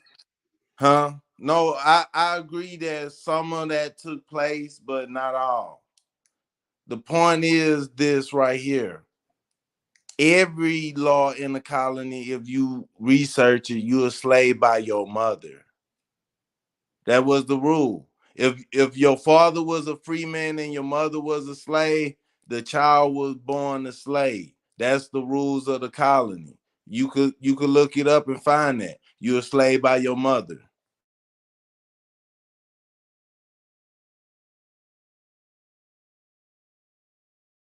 What does that imply? As I say, they would kill the men and keep the women and the children. Women could have more children, and being around the Spaniards or being around the English, women have better immune system than men also. Hey, They what you have children. They can have a lot of children if you breed them every year. Every time they drop a litter, you put another kid in them. Hey, but what do you think happened to the Native American population if their men is no longer here and their women is left and they're interbreeding the African men with the Native American women? What ultimately do you think is happening at that point, right? To the Native American worldview, understanding, and culture? What do you think is happening? They enter breeding, but their culture and their Hold on, stories. hold on, don't go there yet. You said they're interbreeding African men with, and this was not every plantation. So to be more specific, this was selective in the eastern colonies where this practice was common. So we know that this was selective. What happens, bro, when you start breeding African men with Native American women, you breed them out of existence. It's similar to dogs. As a breeder, if you want to get rid of like brindle in a dog, you breed that dog to a dog with no brindle, and then when those puppies come out, you hit those puppies with the dog that don't have brindle again, so those puppies will be two times. And when you get the two times puppies, then that just got rid of the brindle in or the pied in the particular dogs, and the next thing you know, you got the dogs that you actually wanted. It's the same thing with humans. If you got a Native American and she has a freaking daughter, you hit the Native American daughter with another African and she has a freaking daughter, you hit it again with another, you're going to decrease the admixture, right? In that particular person. I'm trying to make it make sense both ways for people who might be confused with how this thing is going, but they were selective breeding, ladies and gentlemen. I don't have an actual problem with that. But what I'm saying is that they're losing key components of their culture and traditions, but yet and still we do have Native American men, but we don't have them in the forced number that our brother Henry thinks that we have them in. We have culture as to the point of following the stars, the the Underground Railroad. You mentioned earlier that Native slaves. Americans in the Underground Railroad? Yeah, you mentioned earlier that slaves would run Was they to the slaves? Indian Was they tribe. slaves? Uh-oh, I think I might have woke some people up with that question. Go ahead, bro. Continue. So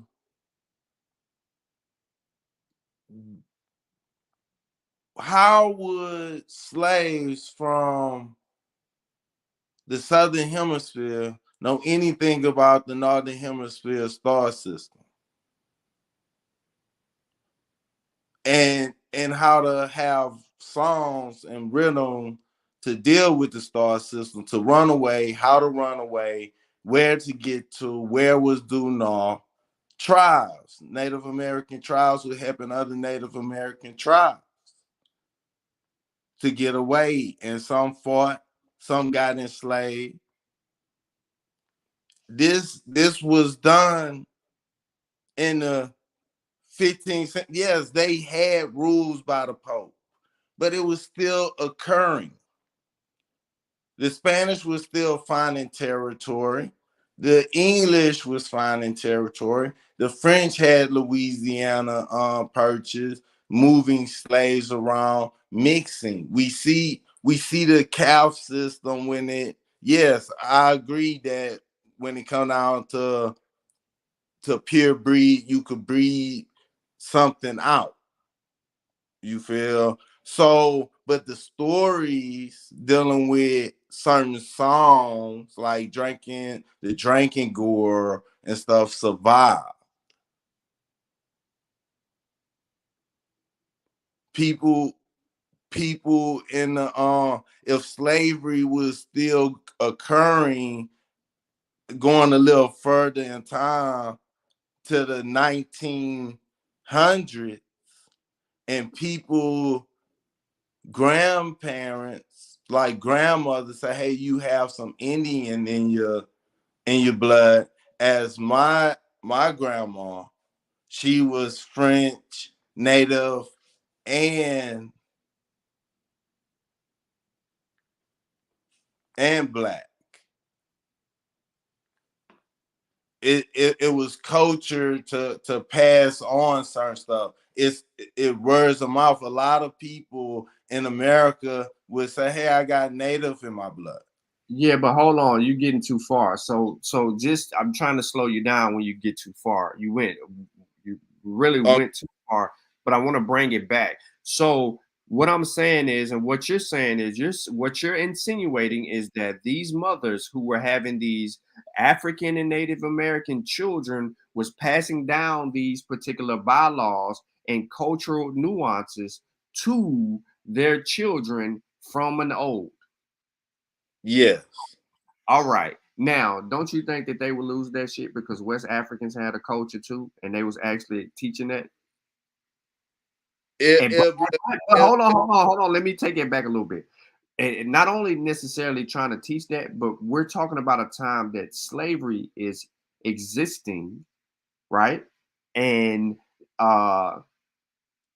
these women aren't tending to the children like that because well, early on in the earliest stages. But what child is going to remember something at 4, 5, and 6 that they were taught at 4 and 5 if it wasn't consistent enough for them to actually understand and achieve those things before they're slung out into slavery and forced to do a lot of work? What I want to interject here is this. I think that you're begging the question in a sense that you're not dealing with the totality of the effects of slavery and the mentality that goes on it. There's not 3 million there's not 10 million people with Native American DNA in them to a degree to where it's all over the place. However, for us in the South, right? And a lot of other African Americans that are spread out, when we take these DNA tests and we go and we look to see how much Native American or whatever, how much that percentage is, our percentages are never escape more than 5%. They're always less than like 1%, 2%.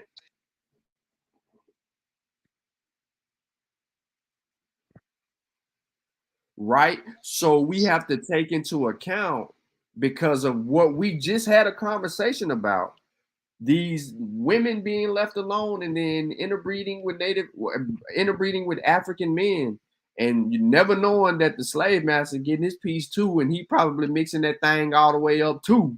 You know what I'm saying? Like that is overwhelmingly taking the indigenous out of the indigenous. Incidentally, but this is happening over a period of time. This is not happening in one period where all of this change transpires, but all these people were native. Right. We only have 1% native ancestry. That's a fact. But you know, but if you have a certain time to mislabel the changing of labels of people, how can you really know who is who? Okay, so when you say the changing in labels of people, right? Are you referring to being called black, negro, nigga, African American? Okay, I'm talking about during that time they was calling some indigenous people chinos. When you research chinos are Asian Americans that was brought here as slaves. And some of them in Spain, in Spanish colonies, started being labeled as indigenous people. Hold on, bro. You said What chinos. what did that have to Go do? ahead, Chavis. Go ahead, Chavis. No, I'm just trying to follow, fam. Like, what did that? How does that follow to demonstrate the point you're trying to communicate? So what I'm saying is, okay, at the beginning of me talking, I also I know we haven't mentioned the agents trade also. If during the same before they moved African slaves here, they had Asian slaves moving here. And if they've been moving from the beginning of slavery to America to to to a large period of time to the 1800s, you could really see that they could mislabel certain people. They could label certain people certain things, and DNA marker could be looking for certain particular people, and on particular people, DNA could be a mixture. Again, so when you say Native Americans, there's different there's different people here in America that got mixed in, mislabeled, and misrepresented. I mean, but genetically, they're still distinct, and just by the small amount of that genetic signature, pretty much like demonstrates, like, yeah, it happened. What you said happened. The genetics kind of is evidence of the mixing and who's who and how much you can pretty much determine these things. So I'm still trying to follow your point. What, what It's, I'm what I'm saying is this: they move Asians here. They as slaves, Right, the Asian is a and they sociological classification, right? yes, So so and then when they we start talking, we gonna let homie speak, but like uh we going back and forth. We're trying to explain to uh, you uh, that genetics pretty much is a demonstration of the mixing and who's who and what. Like, but go ahead, fam. Aboriginal ratchet nigga. yeah, Aboriginal ratchet in the house, ratchet nigga, ratchet nigga. But anyway, check this out. I want to ask Brother Shaw something. Brother Shaw, you there? Yeah, man, I ain't nowhere but here. Yeah. But anyway, so when it comes to this Asia, right? Did the Asians? When did they come over here? Were they ever enslaved before the Africans or even European came here? Or they came much later? I'm just trying to ask that. I'm trying to get the clarification of this the age. the Spanish was enslaving them around a little before the time of mass movement of African slaves here. So did they bring them over here to the Americas, or they just enslaved them? They were trying to Yeah, penetrate their country they they moved a lot of them here. in a large amount, like they did Africans. Yes, the Pacific slave trade. They moved them from places from India, the Filipino, What time frame is this? Australia. They did not. Oh, they did. They Yeah, did. I ain't never heard that in history though. I ain't never heard that in history. They have a period of enslaving the Chinese later on, but Yeah, this goes do the back railroad. Do the railroad era, right? right The railroad, yeah.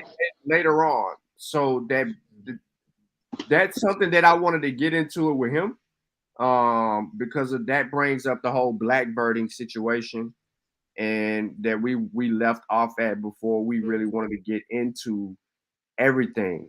So he brought up the trans-Pacific slave trade. That's what Henry is referring to. For most people, they haven't heard of a trans-Pacific slave trade. Now, you're dealing with two different kind of people during this period. Henry, who are the two people that's doing it? Well, not necessarily two people, but who are the people that are involved in the trans-Pacific slave trade that you're insinuating? The British and also the Spanish, but mainly the Spanish. In what time period? Well, from the like around the 1500s to the 1800s.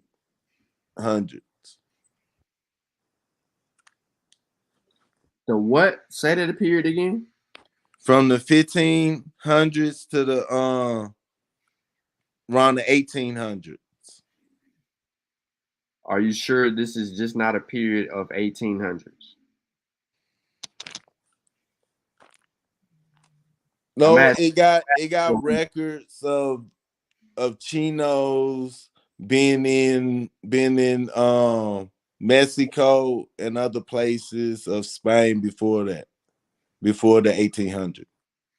Okay, so What is a Chino? I don't understand what is a Chino. That was a label that they was using to call Asians. A Chino was Asian? I thought it was a Mexican and a white boy. But No, I thought it was a derogatory term for Asians, but like, what is the significance of that at this point? so adding that, when you research the Chinos, a lot of them will start being labeled Native Americans, or they'll call them indigenous to this area. They'll call them that in Mexico, because some of them will rebel and go into the forest. So they also by law was labeled that. So if they was moving Asians here as slaves, and you looking for a certain DNA marker, and they labeling these people, hey, these are the Native American, these people right here, because we label them that. The DNA marker marking that all could be looking at these people. Oh, all these people are Asian descent, but not looking at a particular other percentage. hey, we Henry. When did they call them Cheetos? What is the earliest? What was the earliest they started calling them it? I don't have a particular time. Yeah, because I can see how we could get this conflated, but genetics just came out recently. So, you know what I'm saying, haplogroups would do that. Maybe the mislabeling of people that's normal, right? It's normal stuff. I don't think there's something that always get people who cheated labelly, right? You had some people that look black, that were What, white, and but label themselves. Yeah. Craig, what he's referring to is Filipinos being enslaved and brought to Mexico. Oh yeah, Filipino look like they could be some half Period. niggas around this This motherfucker. is, but yes, this is a period of 150 years. Okay, this is his focus. There's a book, it's called Asian Slaves in Colonial Mexico, From Chinos to Indians. Oh yeah, oh yeah. Right. This book is written by Tatiana Sejas. It's only 301 pages and it's available. You probably can find it for PDF. The You write that more, down, Henry? Write that down, bro. Okay. yeah, it's called Asian Slaves in Colonial Mexico, From Chinos to Indians by Tatiana Seja. Okay. This, I'm gonna give it to everybody in the chat. And there's the book name and all of that. You can kind of look her up. She should have something on that. Now, it says during the late 16th centuries, countless slaves from actually diverse communities in the Indian subcontinent and Southeast Asian journeyed to Mexico on the ships of the Manila galleon. So they have the damn ship. Upon arrival in Mexico, they were grouped together and categorized as Chinos. This book was published in 2014. Give me 1 second. I may be able to see if I can get it for those of you out there who are PDF champs. Free. I have a PDF chat free, nigga, too. Yeah, I will buy. I have the book free.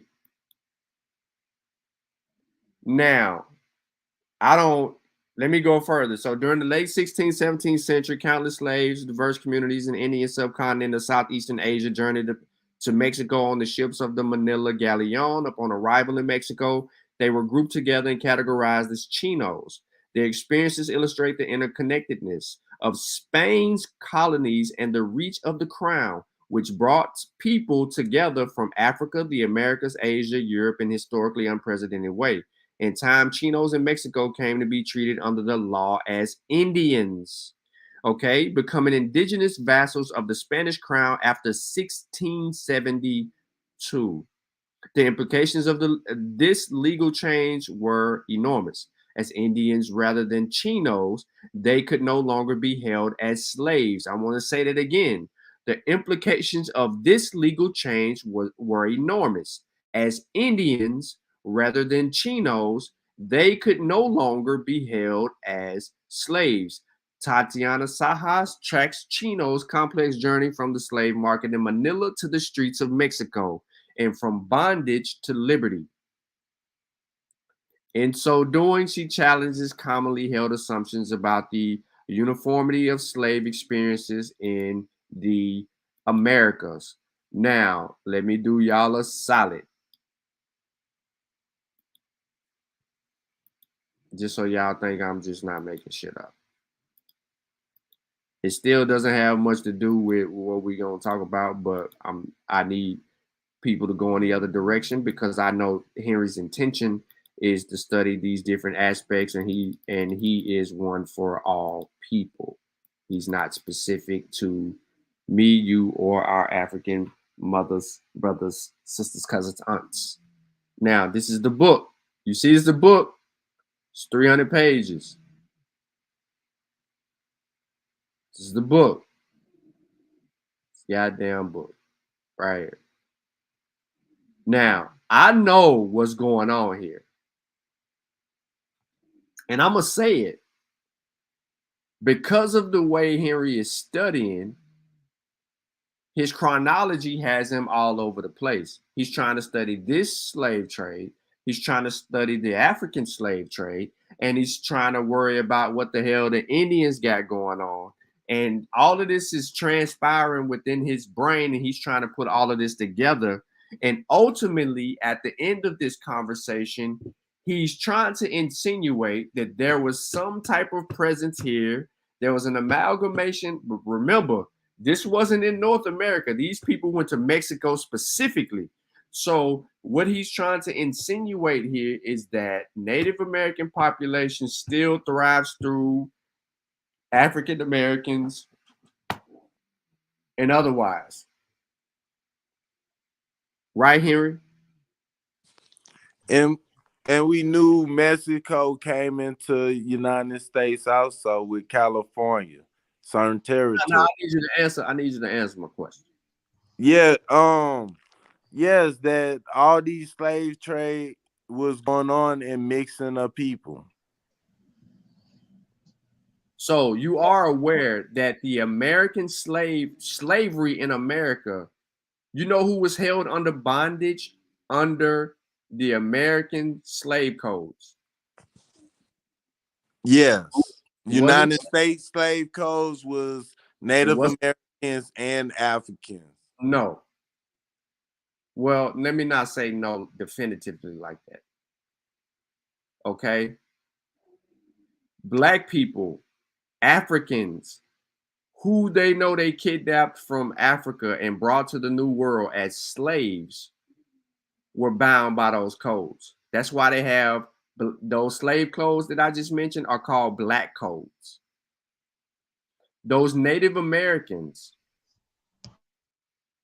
by the time we get to black codes, they ain't around. They are even enslaving us. Are you aware of that?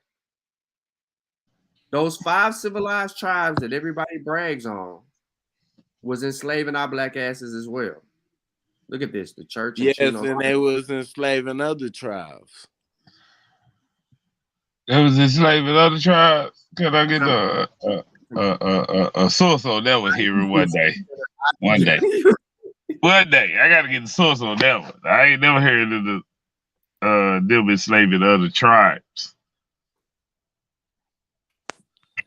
Because when they explain the Native American having black slaves, they also tell you about pre-colonial slave trading among Native America. They do put that in that the Native Americans was enslaving other Native American tribes. But that is every indigenous culture. See, the problem is we always think that the white man is the only one who was enslaving, right? And I say enslaving, I mean indigenous service, right? Too.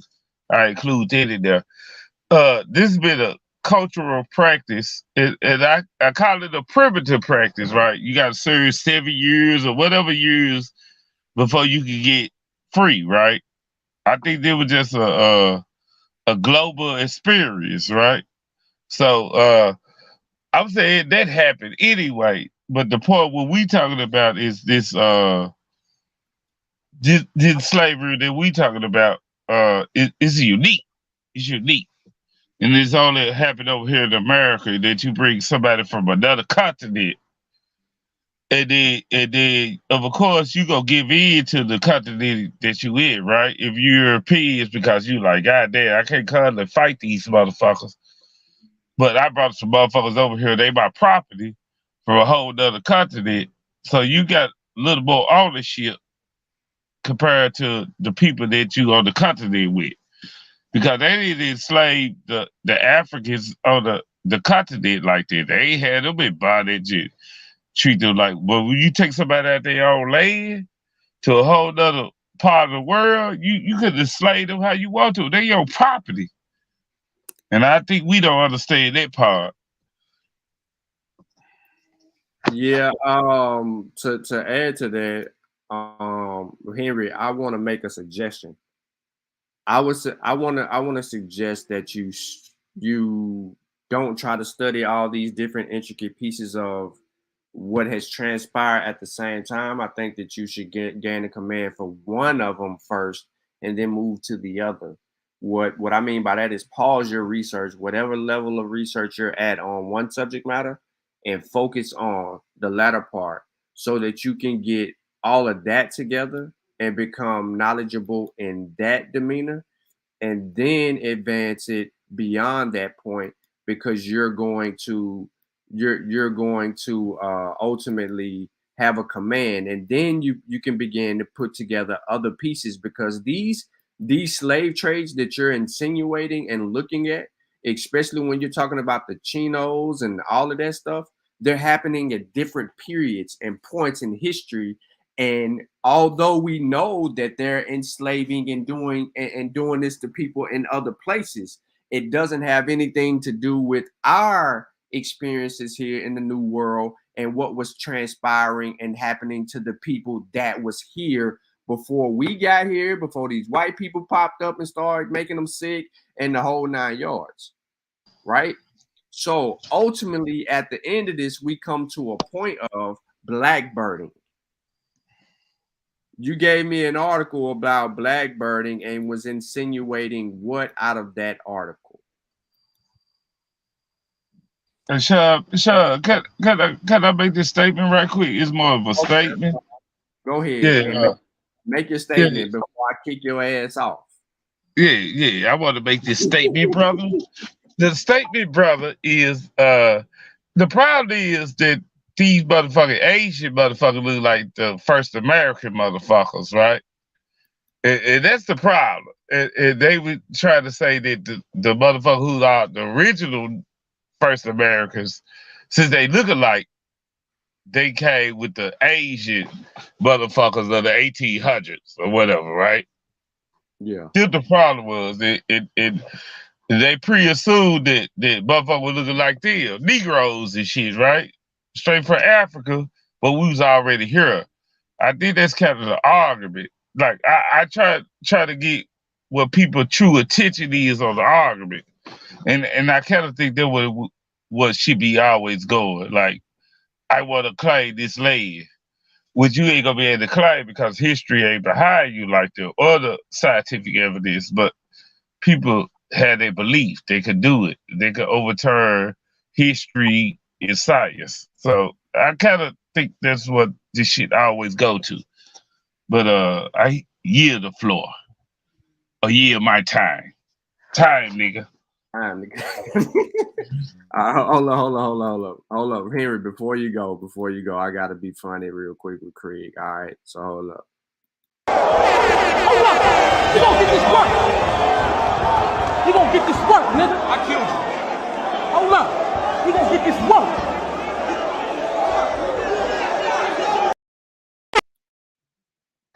I like the melody. Dom DeMarco.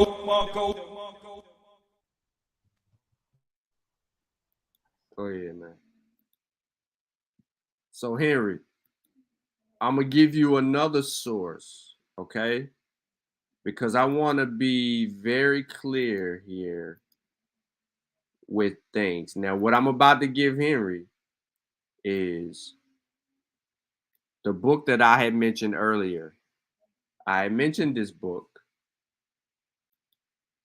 It's called The Native Population of the Americas in 1492. It's a second edition written by William Denevan and George Lovell. The book was first published in 1992, and its publisher was the University of Wisconsin Press. It's a 400-page book. I don't know if I'll be able to send it to you because of the size of the document. But I probably for anyone who emailed me, or Henry, you emailed me, and I'll make sure that you get that book as well. Ultimately, I'm doing this. I'm saying all of this to say, bro, when we get our facts together, right? When we get our facts together, it gives us the ability to be able to do better things and have these different arguments. I wouldn't put that on him, Chris, and say he's regurgitating clickbait from Callaway.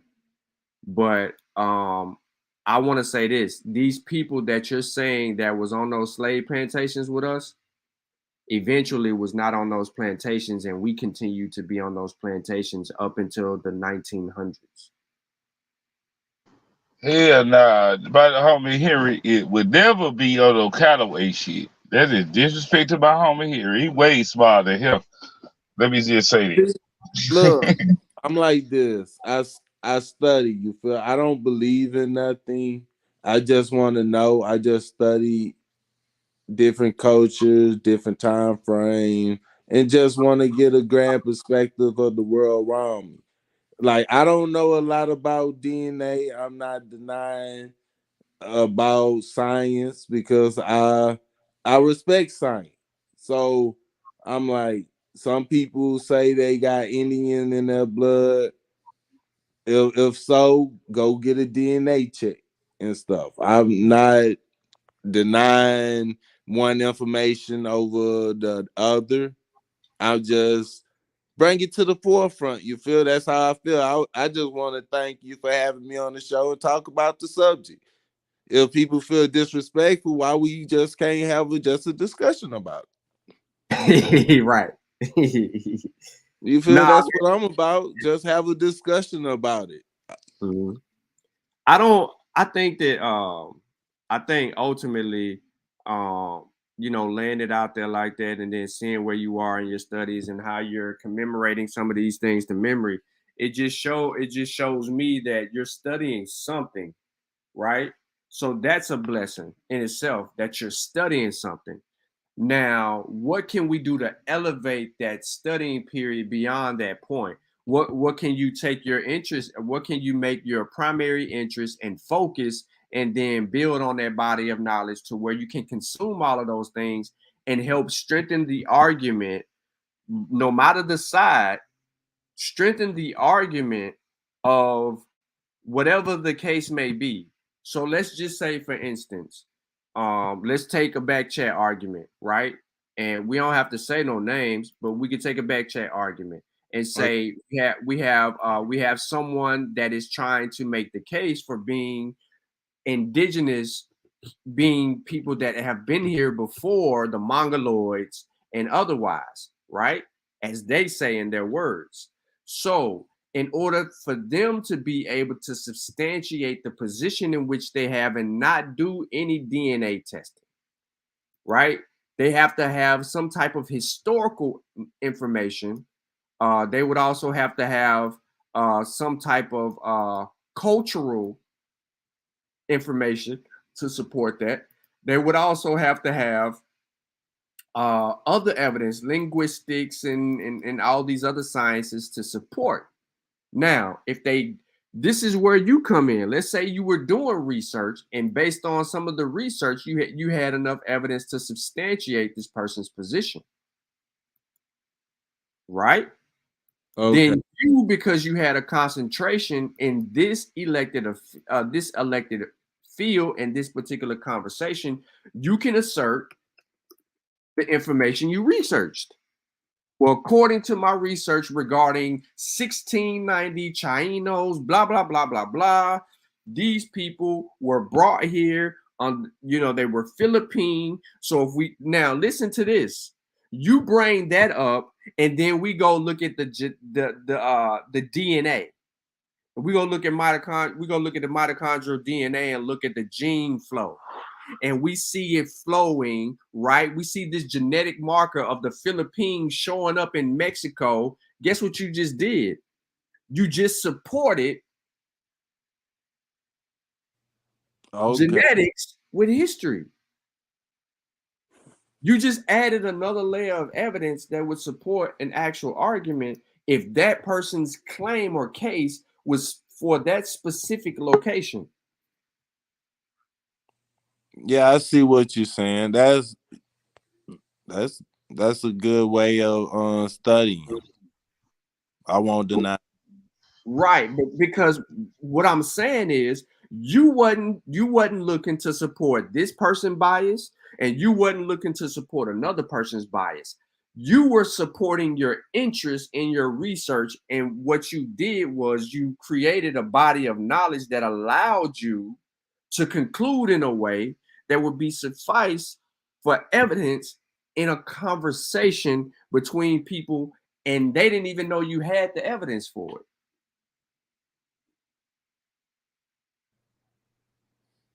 But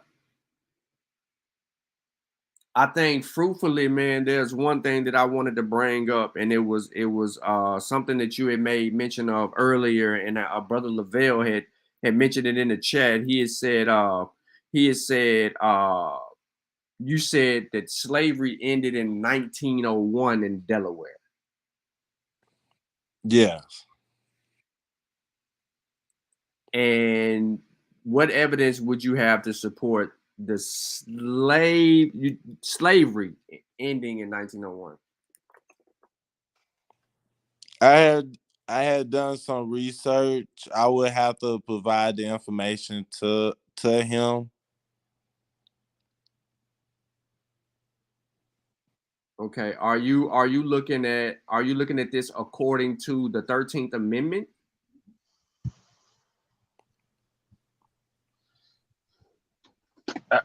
Can I say something? Go ahead here.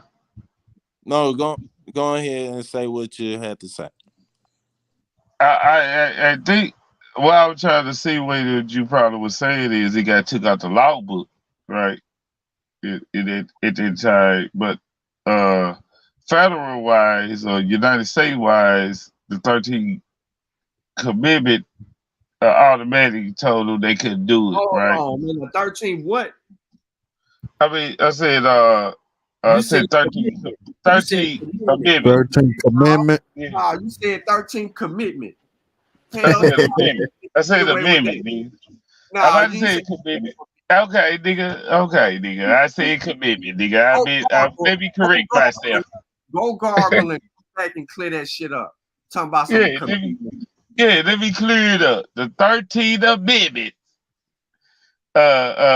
made it constitutional wise that you could do, even though they probably took it out the law book in Delaware in 1901.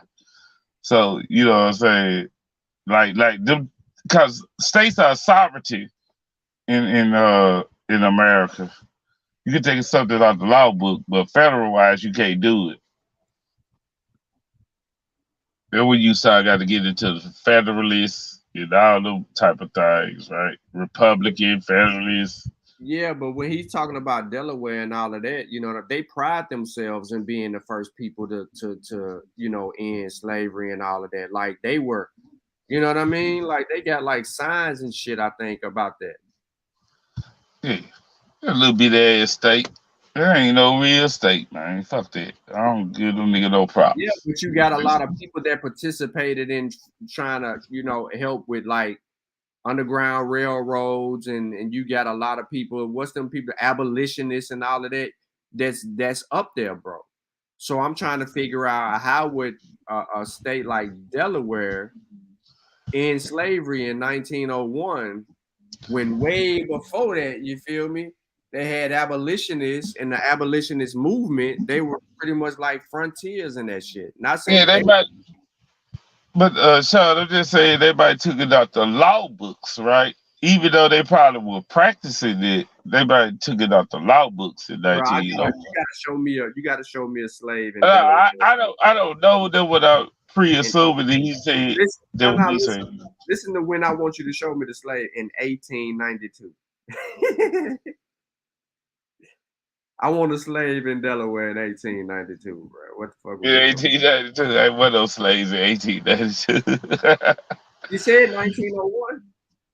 Yeah, I'm just saying, when those slavery, they just probably took it out the law books, right? They probably read they state sovereignty shit, and they're like, hey, we take this shit out the books yet. Let's take it out the books. Craig, I ain't listening to you. I'm listening to Henry because it's something that he been looking up. So I'm not listening to you. Okay, nigga. Hey, screw you, nigga. Screw you, nigga. I'm gonna go ahead, Henry. I'm gonna look it up, and I'm gonna steal your thunder, Henry. Because we don't invite Craig on the show, so he trying to steal your thunder. Nah, I'm just trying to support my homie research. That's all. Yeah. if it's not so, if my research was just one person error that I saw in the book or something that I was researching, I don't have no problem coming back in and say otherwise. You feel? So Yeah. We know I'm you. gonna We go know back, look it up, and see what I was looking at and present the information. that's cool. Now I respect that because you're not one of the people that's gonna argue the shit up and down anyway. Because ain't nobody, you know what I mean. I know who your ops, your academic ops are. I know who your academic ops are, bro. So I understand when you know what I'm saying, your position, you're learning and you're willing to move some of your points. But I just wanna I wanna before we like, you know what I mean, go around the table with our wrap up or whatever we want to build on is off topic. Um, you know what I'm saying? I see this nigga over here with this weekend forecaster weed shirt on. Motherfucker's an avid weed smoker. So he's promoting that in front of he's on a patio of somebody's house somewhere. Yeah, You know, gang. that ain't Acres Homes right there. You know what I mean? My daddy house. Oh, okay, that's about This gonna be my house. I would say It's about the end of the year. Go, Chef. It's go, Chef. another one of these inherited niggas out here. You know what I'm talking about? It's gonna be mine. It's gonna be mine. I mean, yeah, well, you sit your ass out there and shut up. Yeah. Hey, so now on for real. So Henry, based on the conversations that we had now, are you still taking a hard position against diseases being one of the main factoring reasons why the Indian population was astronomically reduced? No, not no hard position. It make me want to study more and get into the information.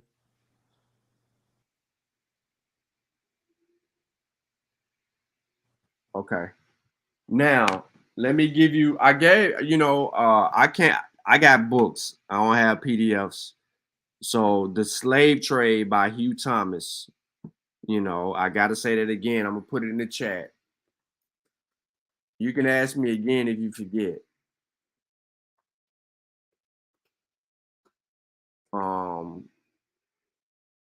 African slavery in Latin America and the Caribbean.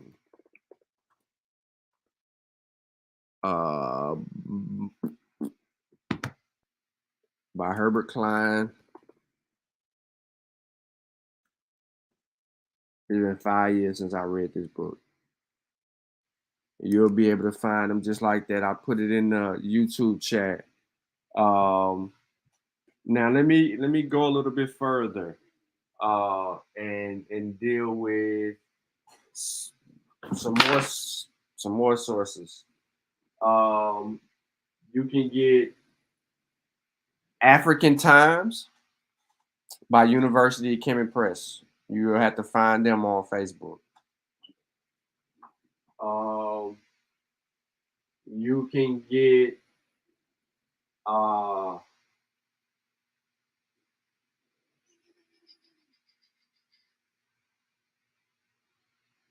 think a good book, and this is what I like beating up people who think they indigenous, but Mississippi and Africa.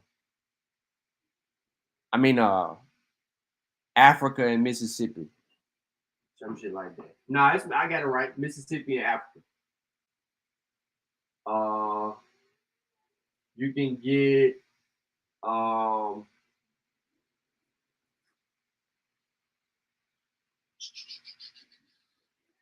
man, some books over here. I can't even read them. I can't even see them. Africa and Africans in the Making of the Atlantic World, 1400 to 1800. If you rewatch this, Henry, you'll know these names. But Africa and Africans in the Making of the Atlantic World, 1400 to 1800 by John Thornton. Okay. Some of these books will lead you to other books because of the sources. And in those other books, you're going to uncover other information that's going to lead you to what you're trying to deal with.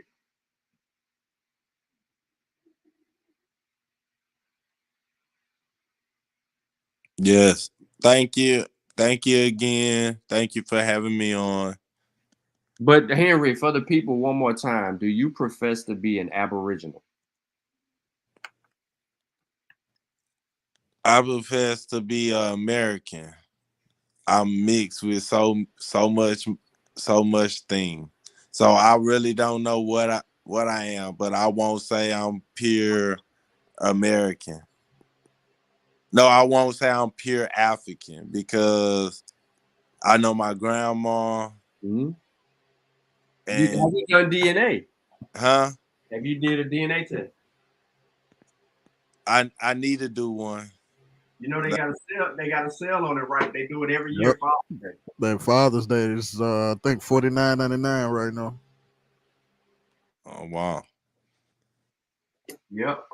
Craig need to do one too, because I swear he ain't African. Now we're coming in here talking about commitment and men amendment. Ain't no damn way he African. His literacy level is too low for that shit.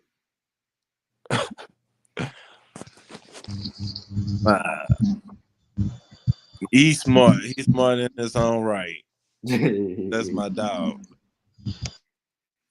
Hold on. I stepped away for a second. How this become about me, Brother Sean? Craig, don't even worry about it, bro. Yeah. I stepped away and I heard my name. And then I heard him trying to sleek take up for me. I'm trying to call you out. What you talking about, Sean? I'm talking about you can't be African if you call it amendment commitment. Oh, there you go, bro. I did not say it, but you heard it like that. But anyway, let's hear it now. I heard it how you said it, bro. Yeah.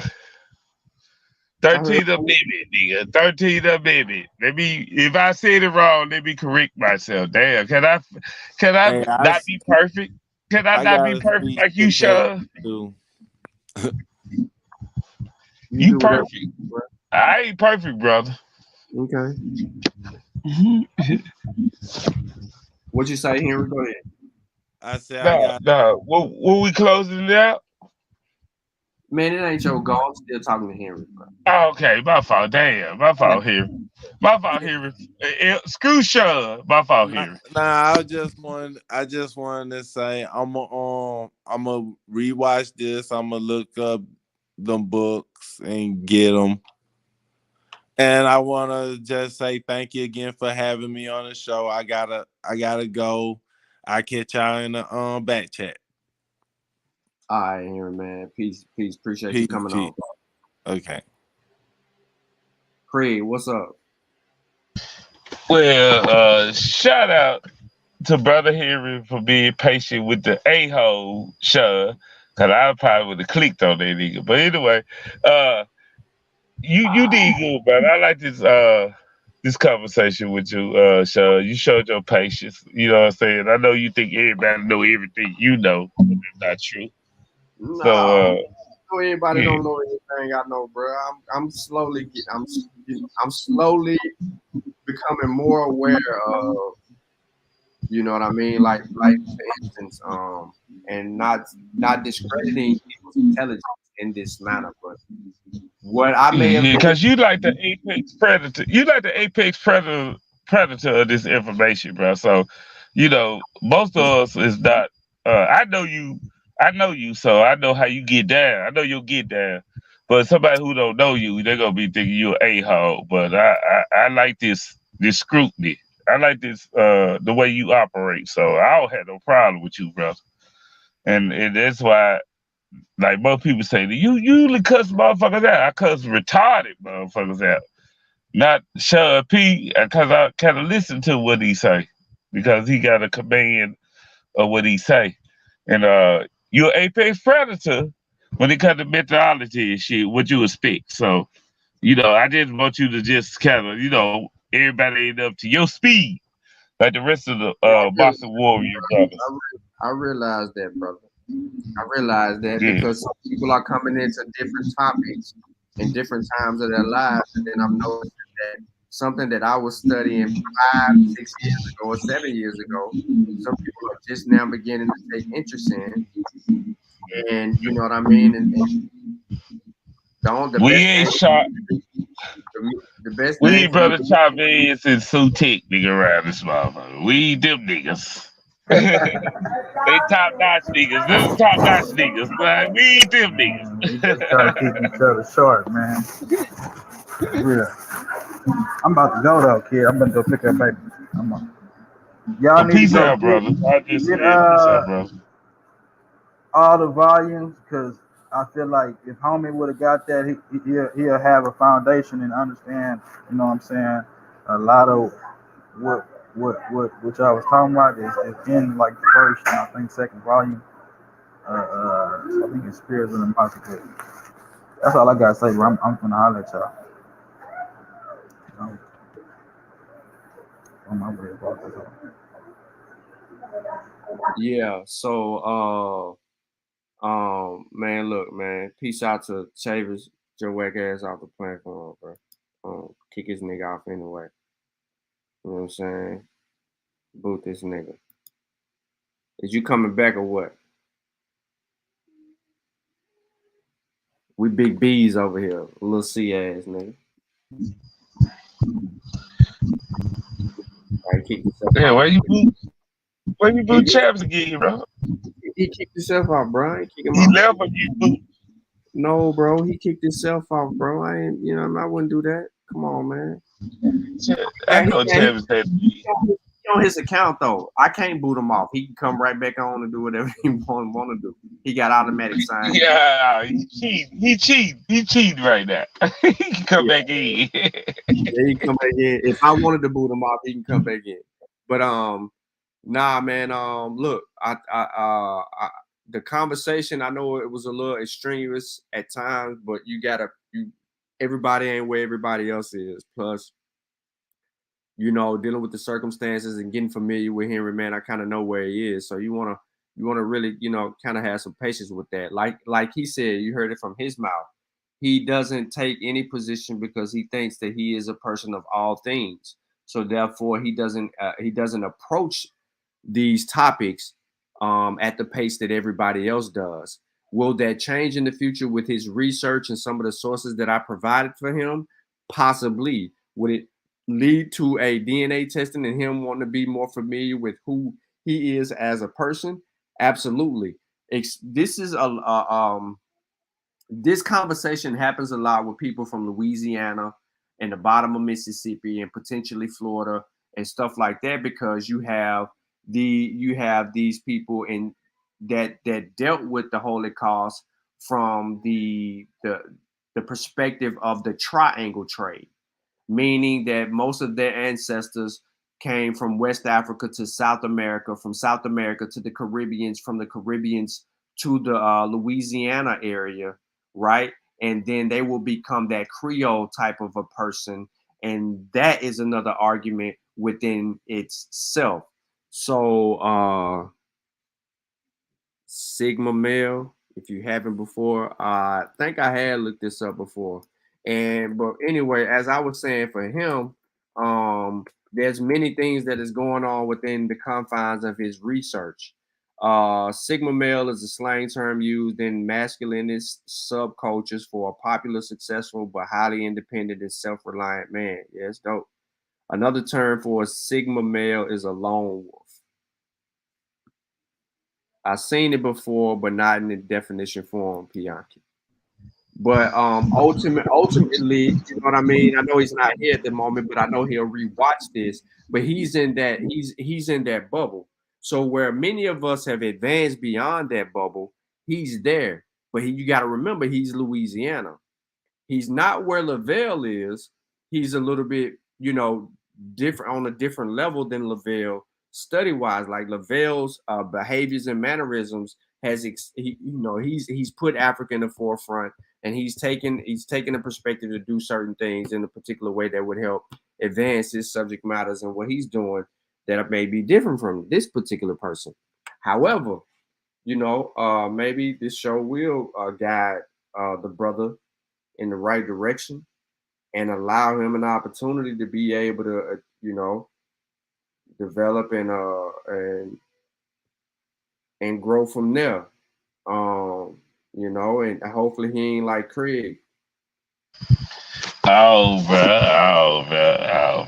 Why you do me like that? Yeah, nigga, I'm already African. You lost to a don't ask me why did you like anything. You lost to a Hebrew in a debate. Don't. Hey, matter of fact, speaking of debate, brother Neo Love said he want to put you in the form of debate, brother. You mean the disrespectful Neo Love, the one that's drunk right now? Yeah, he said he wanted to form a debate. He ain't gonna be able to do that on the platform. This back chat. So now in the form of debate, because he think he could beat you on the subject that y'all already was talking about today. The only subject that he can beat is his meat. I ain't nobody and pause. And I ain't dealing with that. So what I'm trying to tell you is this, brother. He wants to have a formal debate about this woman being an African or an American or a person that was here before all of it. I think he want to with the DNA part, right? More the cultural DNA part. Like, how can you tell? There's no cultural DNA. I say the culture or and the DNA part. Like, you can't tell. That's what I think, right? You have to get to the back chat because he called you out. He didn't listen.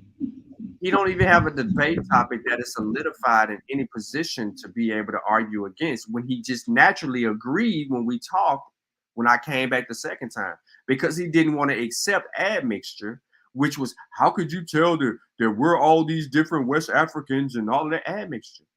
That's the answer. The answer wasn't, well, first you got to go through you got to go through your different haplogroups, and after you get through the different haplogroups, after they map the haplogroups out, then you got to deal with the admixture. The answer has always been admixture. This is how we see who we are in an overall landscaping at looking at our genetic tree. Admixture. Yeah, but the problem in West African tribes, we're unique. Yeah, the problem is, I don't know what he really wanted to debate you on, but he wants to debate you. Like, he think that you think you smarter what he is. He think he's smarter, right? That's what pseudo do. Niggas don't know what they want to debate about. They just want to debate. Yeah, that's fine.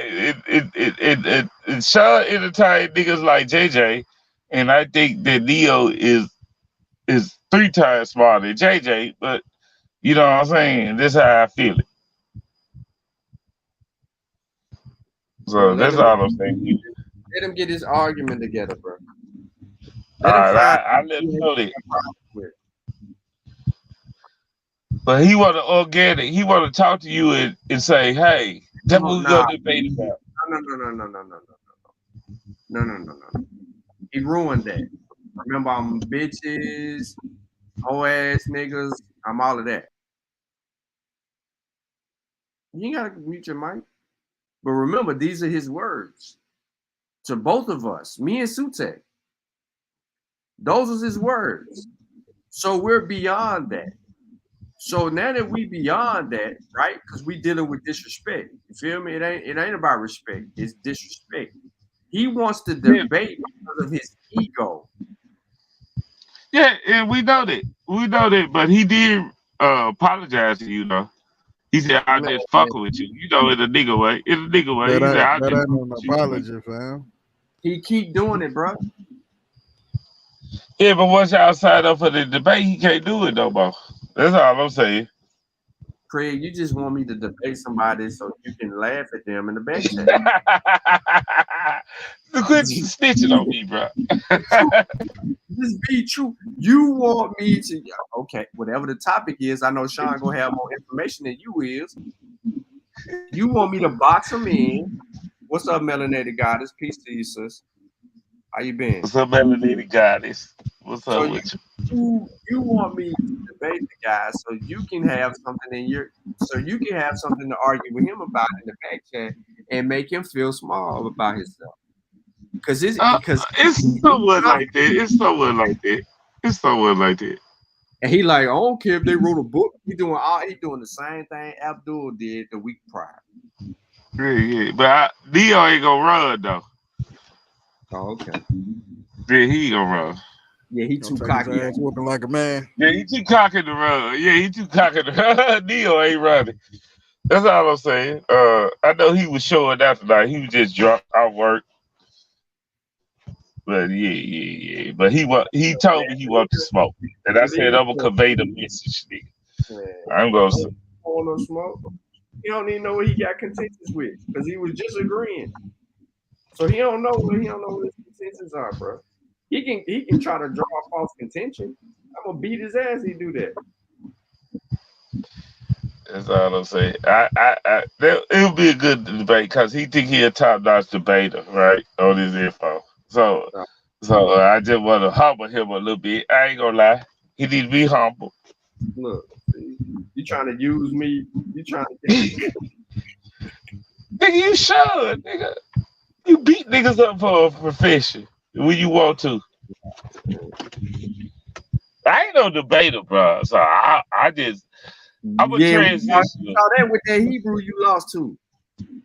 Yeah, I'm a transitional. Like I'm really a promoter and a platform provider, but niggas I talk so much shit. Niggas want to debate me first.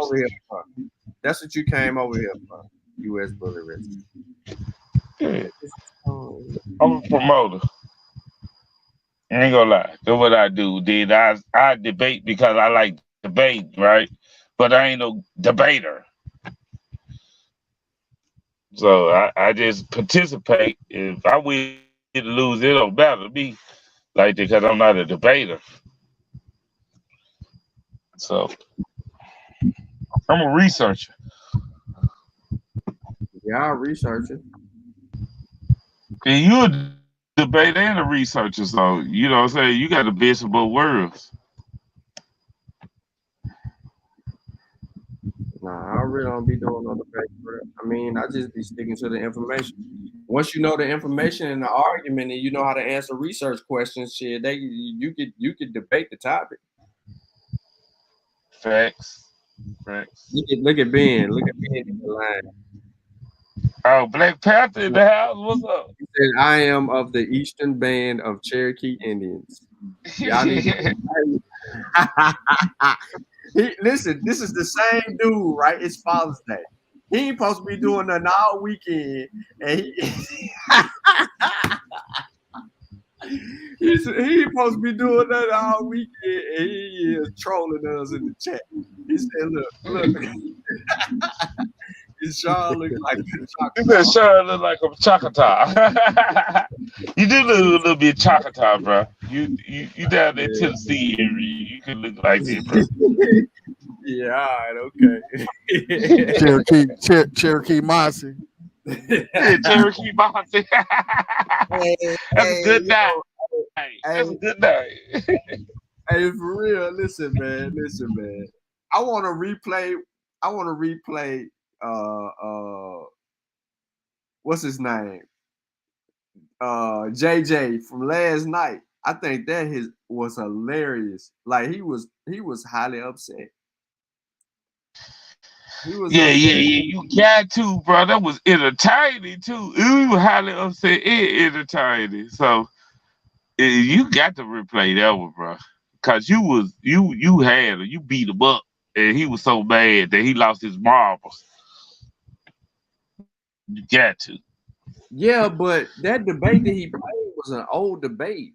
It was a few years old. So I don't even understand why he was trying to play that. You know what I mean? Because I even went behind that video. We did a show right after that, like an after show. And in the after show, I brought that source back up. And in that source, we found out, and we went into the corpus. That's why I brought up the corpus in that conversation.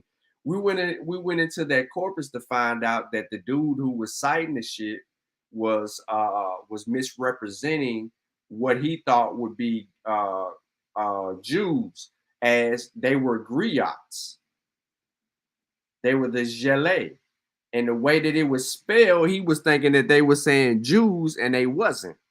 They were calling them gelée. No damn Jews. Hey, but brother Sean, can I tell you why he probably did that? Replayed that last night? Can I tell you the truth? Because so he can talk. Because you over there hanging out with us. You over there hanging out with us, and we are like opposition to JJ, like the ops. JJ the ops. So yeah, we the ops. Like we completely ops to JJ. Like information age is the completely ops of the lie age. So yeah, that's why he probably did. He probably heard about you hanging out. He got mad. Yeah, he also misrepresented Ida Bruder and her work by pulling quotes, and I ain't read the whole damn book. And what happened when you point reference, pick up quotes and shit, and you ain't read the book? I don't know who gave that to him, but they played him.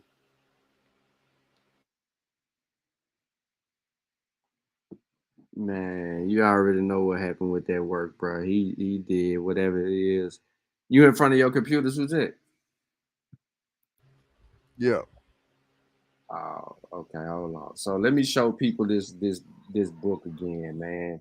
I sent it to Henry and I asked for their email, but as you can see, Craig didn't send the email, so he ain't getting the book. But this is the other book that I was sending Henry. This is the Native American population of 1492. Y'all heard me mention this earlier. And so, you know, just so you can understand what I was saying earlier, I don't do the hide the sources and all of that stuff. It's available to you right here. Also, the other brother that was insinuating that the Native Americans didn't have some sort of oral tradition before the European got here, he needs to do a little bit more work. There's more evidence that would support such. And you know what I'm saying? You know, trying to sound good in front of a group of people and the loudest over a group of people is one thing, but when you got to demonstrate, that's another. So this book deals with that population status. And as you can see, my bad, I went past it. Hispaniola, Nicaragua, Central Mexico, Central Andes, Indian tribes of Argentina, Greater Amazonian, and the Indian tribes of North America. So let me go to page 244 real quick. You know, for all you wannabe aboriginals or indigenous or I ain't mongoloid, my people was here before the mongoloid. How the hell you get here before the mongoloid? It's crazy to me because they ain't got no. If your people was here before the mongoloid, guess what they ain't got? No bones. But they got hella bones on the people that was here prior. So, what does this say, Craig, on the screen? Where you at, Craig? You on mute, Craig. But this nigga Craig at, bro. He stepped away again. All right, so it says the sources and methodology for Mooney's estimates of North American Indian population. So we get the sources and methodology, right? We get the sources and methodology.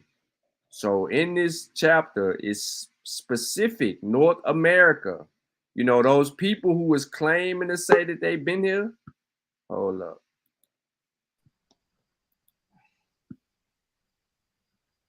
All right, you back?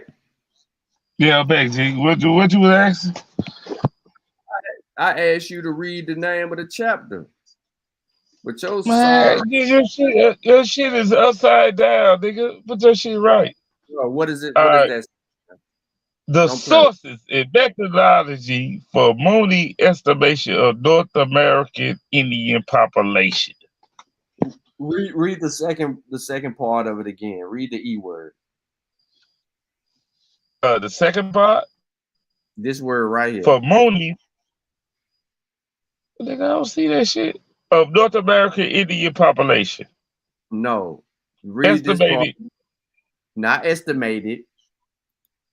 estimates of North Thank you. American Indian Yeah. population. See, the more you read, Yeah. the less you argue, the better you are.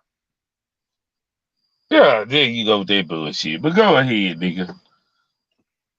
Anyway, so this goes through and provides you the author of this particular chapter's methodology and sources, and shows you how they break things down and deal with that population. You know, earlier he had contention with the science, with understanding how viruses work and how possible it is for viruses to wipe out a people. And this supports that wholeheartedly. Okay? It supports that. Now, like I said, I sent him this book. Hopefully he pays attention to this long ass chapter with all this information in there. And he understands it. Because a large part of this is he gonna need to understand how viruses work as well, because he's unfamiliar with that. Now, I would highly recommend my book, What SARS-CoV-2 Taught Me, because that book is going to help him understand viruses, and he can understand virus. You see what I'm saying? He can understand. He could just take corona out of the way and include a different virus, and that it is going to behave in the same manner. Even with white people, right? I always say mosquitoes, right? They'll be in cold climates. That's what mosquitoes and black people be in a climate they usually be by root. Craig, hold on. What's up? You at in Memphis, bro? Where you at in Memphis right now? Where you at? Right by I'm in Black Haven. I'm in Black Haven. Thank you. Your phone just sounded like it was Black Haven. Your phone breaking up like you in Black Haven. Yeah. It ain't White Haven no more. It's Black Haven. Yeah. But I'm just saying that Memphis got a 65% population based off we are about usually when you see the Mississippi River, you'll see the most black people. Because we would it's a yellow fever. We populated them areas and white people did the white flight in them areas. You know. So, you know, we were just what it was that populated the area, African people. Yeah, okay. Craig and Cypress Garden somewhere. Right. Craig ass, man. This dude. You can't count on this motherfucker for nothing, bro. Can't count on a nigga like me. Nope. Hell nah, you flogging. You always scheming. Hey, but you hear me now? Yeah, we hear you, man. You hear me now, brother? Yeah, we hear you, I just said places that you see rivers, would you they have a lot of people at rivers, so people could transportate like different resources and products. You gonna see a lot of black people in them areas, right? Because they got to work it. Okay. You see the white flight, right, in New Orleans, in Memphis especially, and even in the Dutta Geechee areas, that you see the white flight. And, usually you see most people in them areas based off that. But this is a part of history that people don't know. Based on the yellow fever, right? and the mosquitoes, and we was kind of immune in Africa off that already. Oh, okay. Yeah. I just want to lay that out. It was a study. Oh, okay. You said all that to say what? Because I'm lost. No, I said that did you see the population in the South? You see like the river, and they were swampy sewage type of things based off it got populated by Europeans and Africans and Indians, right? The Indians were used to these swampy area based off people put sewage, it's a sewage it's a sewage argument based off farming too. So they wasn't immune to that. They still wasn't immune to that. And so a lot of them like got out of here because of it too. And the Europeans even got out because mosquito issues is usually a Southeast Asia issue or African issue. Okay. Yeah. Well, look, man. Sute, what's up, man? What you got going on, bro? You know, it's Father's Day tomorrow. Shout out to Happy Father's Day to all the Father's Day people out there. Henry sending me some information that I've pretty much now already seen. I don't know. I'm trying to figure out where this clan came from. Like, where before Columbus shit came from, and nobody's standing on it now. So I don't know, man. Yeah, they running from that shit, bro. You know what I'm saying? They running. They running from that shit, bro. All the way, bro.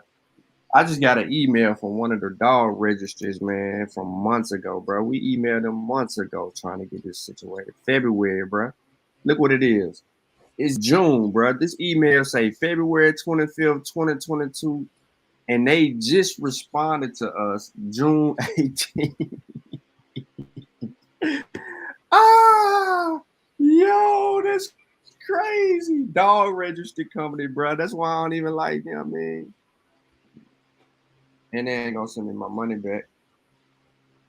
Yeah, they late as hell. Yeah, all them damn butts. You got all the butts over there. Yeah, real quick. I had to check your ass.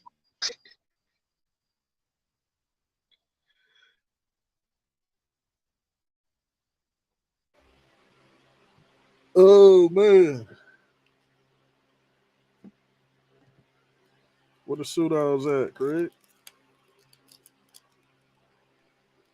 I don't know that. I be around them. Sean just be kind of like, I don't know. He run them off. You be scaring away. He run them off, Sean. I be around him. I fight him every day. Sean run them off. Man, they don't want no smoke. Pump. Telling them come on through in the back chat over there. They guess they got their own shit going on. I see they on the car. Nah, they pseudo's scary though. It's scary to get on a live with Sean, right? I like this shit. Like this shit, like test my information, scrutinize my information. I don't like this shit. But most pseudos, they just have police and they get mad and emotional. So you know. Yeah, pseudo ain't gonna want his shit challenged. Yeah. They want their friends to vouch for another idiot.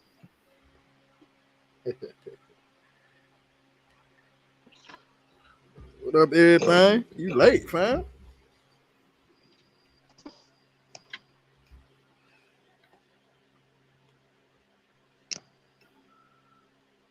What about Naval, man? Brother Naval supposed to do a presentation. He don't come on with us, bro. He be hot siding, bro. He too good for us. I don't know. Maybe somebody else live right now. You know, usually when the shenanigans come on, you know what I mean. People they ain't in the groove with us, bro. Brother Naval said he supposed to have a presentation that he will do with y'all brothers, and I ain't seen it yet. He ran away from it, bro. He ran away from it. He sent me a message. I didn't like his message. I told him that, listen here, bro, we wasn't for that. We need that presentation. And so, you know what I'm saying? It looked like he faded to black. He was like, bro, I ain't, he's scared. You know what I'm saying? Cause I said, you messing with the Bossa Warrior brothers? You got some info there. They don't just... Craig, where you at? What channel you on right now? What channel you on? Right now I'm on Kofi Pasa. Right. So, nigga, next time, what you supposed to say? The Kofi Pasa research team. Thank you. Look at that ass nigga. So when you on a Kofi Pasa research team, you need to make sure you say that shit straight. You understand me? Yeah. Say amendment again. Yeah, I'm gonna say that. We on what's up to brother Kofi? That's all I'm gonna say. What's up, brother Kofi? Kofi probably listening right now, man. So you know what I'm saying? Send him a little love. You know, he need it right now. Right now, man, he just dealing with something internal that he trying to straighten out. You know what I'm saying? So, you know. Look at brother Levin. He said he took his tail. Yeah, bro, he took the tail, bro. It's embarrassing, bro. I was like, come on, bro. We need that for you, man. We ain't gonna let you fall. What kind of people will we be? We trying to help you promote, you know, further your studies, bro. Look, I know brother Levin got the info. I see how he argue with people. I just when the spotlight came on, he just got scared. Sometimes you gotta do what you gotta do, brother Bill. He's scared. Go to church. You scared? Go to church. Hey, look, man. I'm gonna shut this joint down, bro. If we come back and do the JJ thing, man, I might do it on Science with Sean. You know, that's where the ignorance prevail. I forgot we should have kept you from cussing and myself from cussing because we have donors, we have supporters out there and business partners out there that tap into these bills, man. And although there was no arguing and fussing and things of that nature, we did get a little provocative. So I want to apologize to the people out there that are tapped into the Kofi Pisa research team when the cussing began to transpire due to brother Aboriginal Ratchet Craig. So blame him, the guest, as we were not the cussing or shouting. Matches just playing. But look, on the flip side, man, you know what I'm saying? If we come back though and do something, man, it's gonna be on Science with Sean. We probably won't do it too long. But I need to go downstairs, man, and give me something to drink, you know what I'm saying? You know, and then, you know, I can try to start something back up and deal with the Negro Hour. Sutek, you got something for the folks? Nah, man. Shit, I'll be waiting to see if you come back. Smoke responsibly, everybody. Yeah, I ain't gonna be too long. I'm gonna just go down there and I'm gonna come right on back up here, man, and fire the show off. We probably get a good hour in and kind of kill the evening like that, man. See what kind of shenanigans we can kick up. So let me see what. I'm gonna send them the link so everybody can watch them cry in the chat. Facts, absolutely big facts. So yeah. So this the new intro right here, the new KP. All right, that's what I'm finna hit people with. Yep.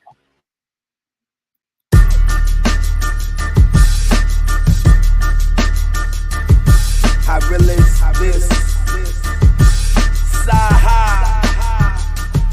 I'm from where the hammers wrong. In Atlanta slums, pop a nigga, sit and wait for the ambulance to come. I know if you a shooter, by the way you're handling the gun. Gambling, you're done. Shells burn like candles in the sun. I'm not a fan of gun violence, nor having a strap, but get popped once, and I swear that you'll be scrambling for one. But our plans was to get funds and skate off the set, so I mixed the kush with the dro to make all my weight stretch. I'm from where the dudes rob and argue all day about who's the best MC, Saha stacks of TI while dodging the GBI. My bad, I love GZI, but I'm still the best to ever do it, and I ain't even put a CD out. So the next time you say that I ain't got no lyricists, I just think you ain't got a taste for this is good shit. My verse verses I like. Leviticus to the underprivileged. I make music for the world, you make music for a stripper bitch. Nick black leather, beret cap era. Guns at your capital, take it to that measure. It's Huey, nigga. It's Huey, nigga. Never been a victim, a rebel against the system. Lames wanna diss them and women just wanna kiss them. It's Huey, nigga. It's Huey, nigga. It's that God flow. What they nailed Jesus to the cross for. And he came back 3 days after he died flow. This Pablo. Talking to kids in Chicago. Mob flow. This that midget New Jersey drive flow. Side note. I wrote this rap with my eyes closed. Bravo. Cause it came out clean as the Moss flow. Costco. Hoes selling they twat for a condo. Benny Hunters and Roscoe. Picasso. Nas mixed with a pop flow. Rappers can't stand me. This that Grammy Nas flow. Let me stop though, cause I'm going digital with the syllables. Saw the press and the royalty like residual. These hoes for me, they supposed to be hospitable. When they in the house with a nigga that's not typical, this not fictional. I run this bitch like elliptical. Can another rapper come out of Atlanta if he not lyrical? Nigga, black leather, beret cap era. Guns at your capital, take it to that measure. It's Huey, nigga. It's Huey, nigga. Never been a victim, a rebel against the system. Lames wanna diss them and women just wanna kiss them. It's Huey, nigga. It's Huey, nigga. This that shot right, where out of towners die at. I advise you book your flight now and fly back. Gangland, bang then, what you claim, fam? Box Chevys, foreigns, $150 flow. Young nigga got bitches at the 50 though. 50 pack done, good, drop off 50 more. My city rough, but I made it in it. Trap house look like it's what K's invented. Trust nobody, even friends, look, I hate up in it. Rhyme dirty with your bitch smoking, wait a minute. LA garage, we drilling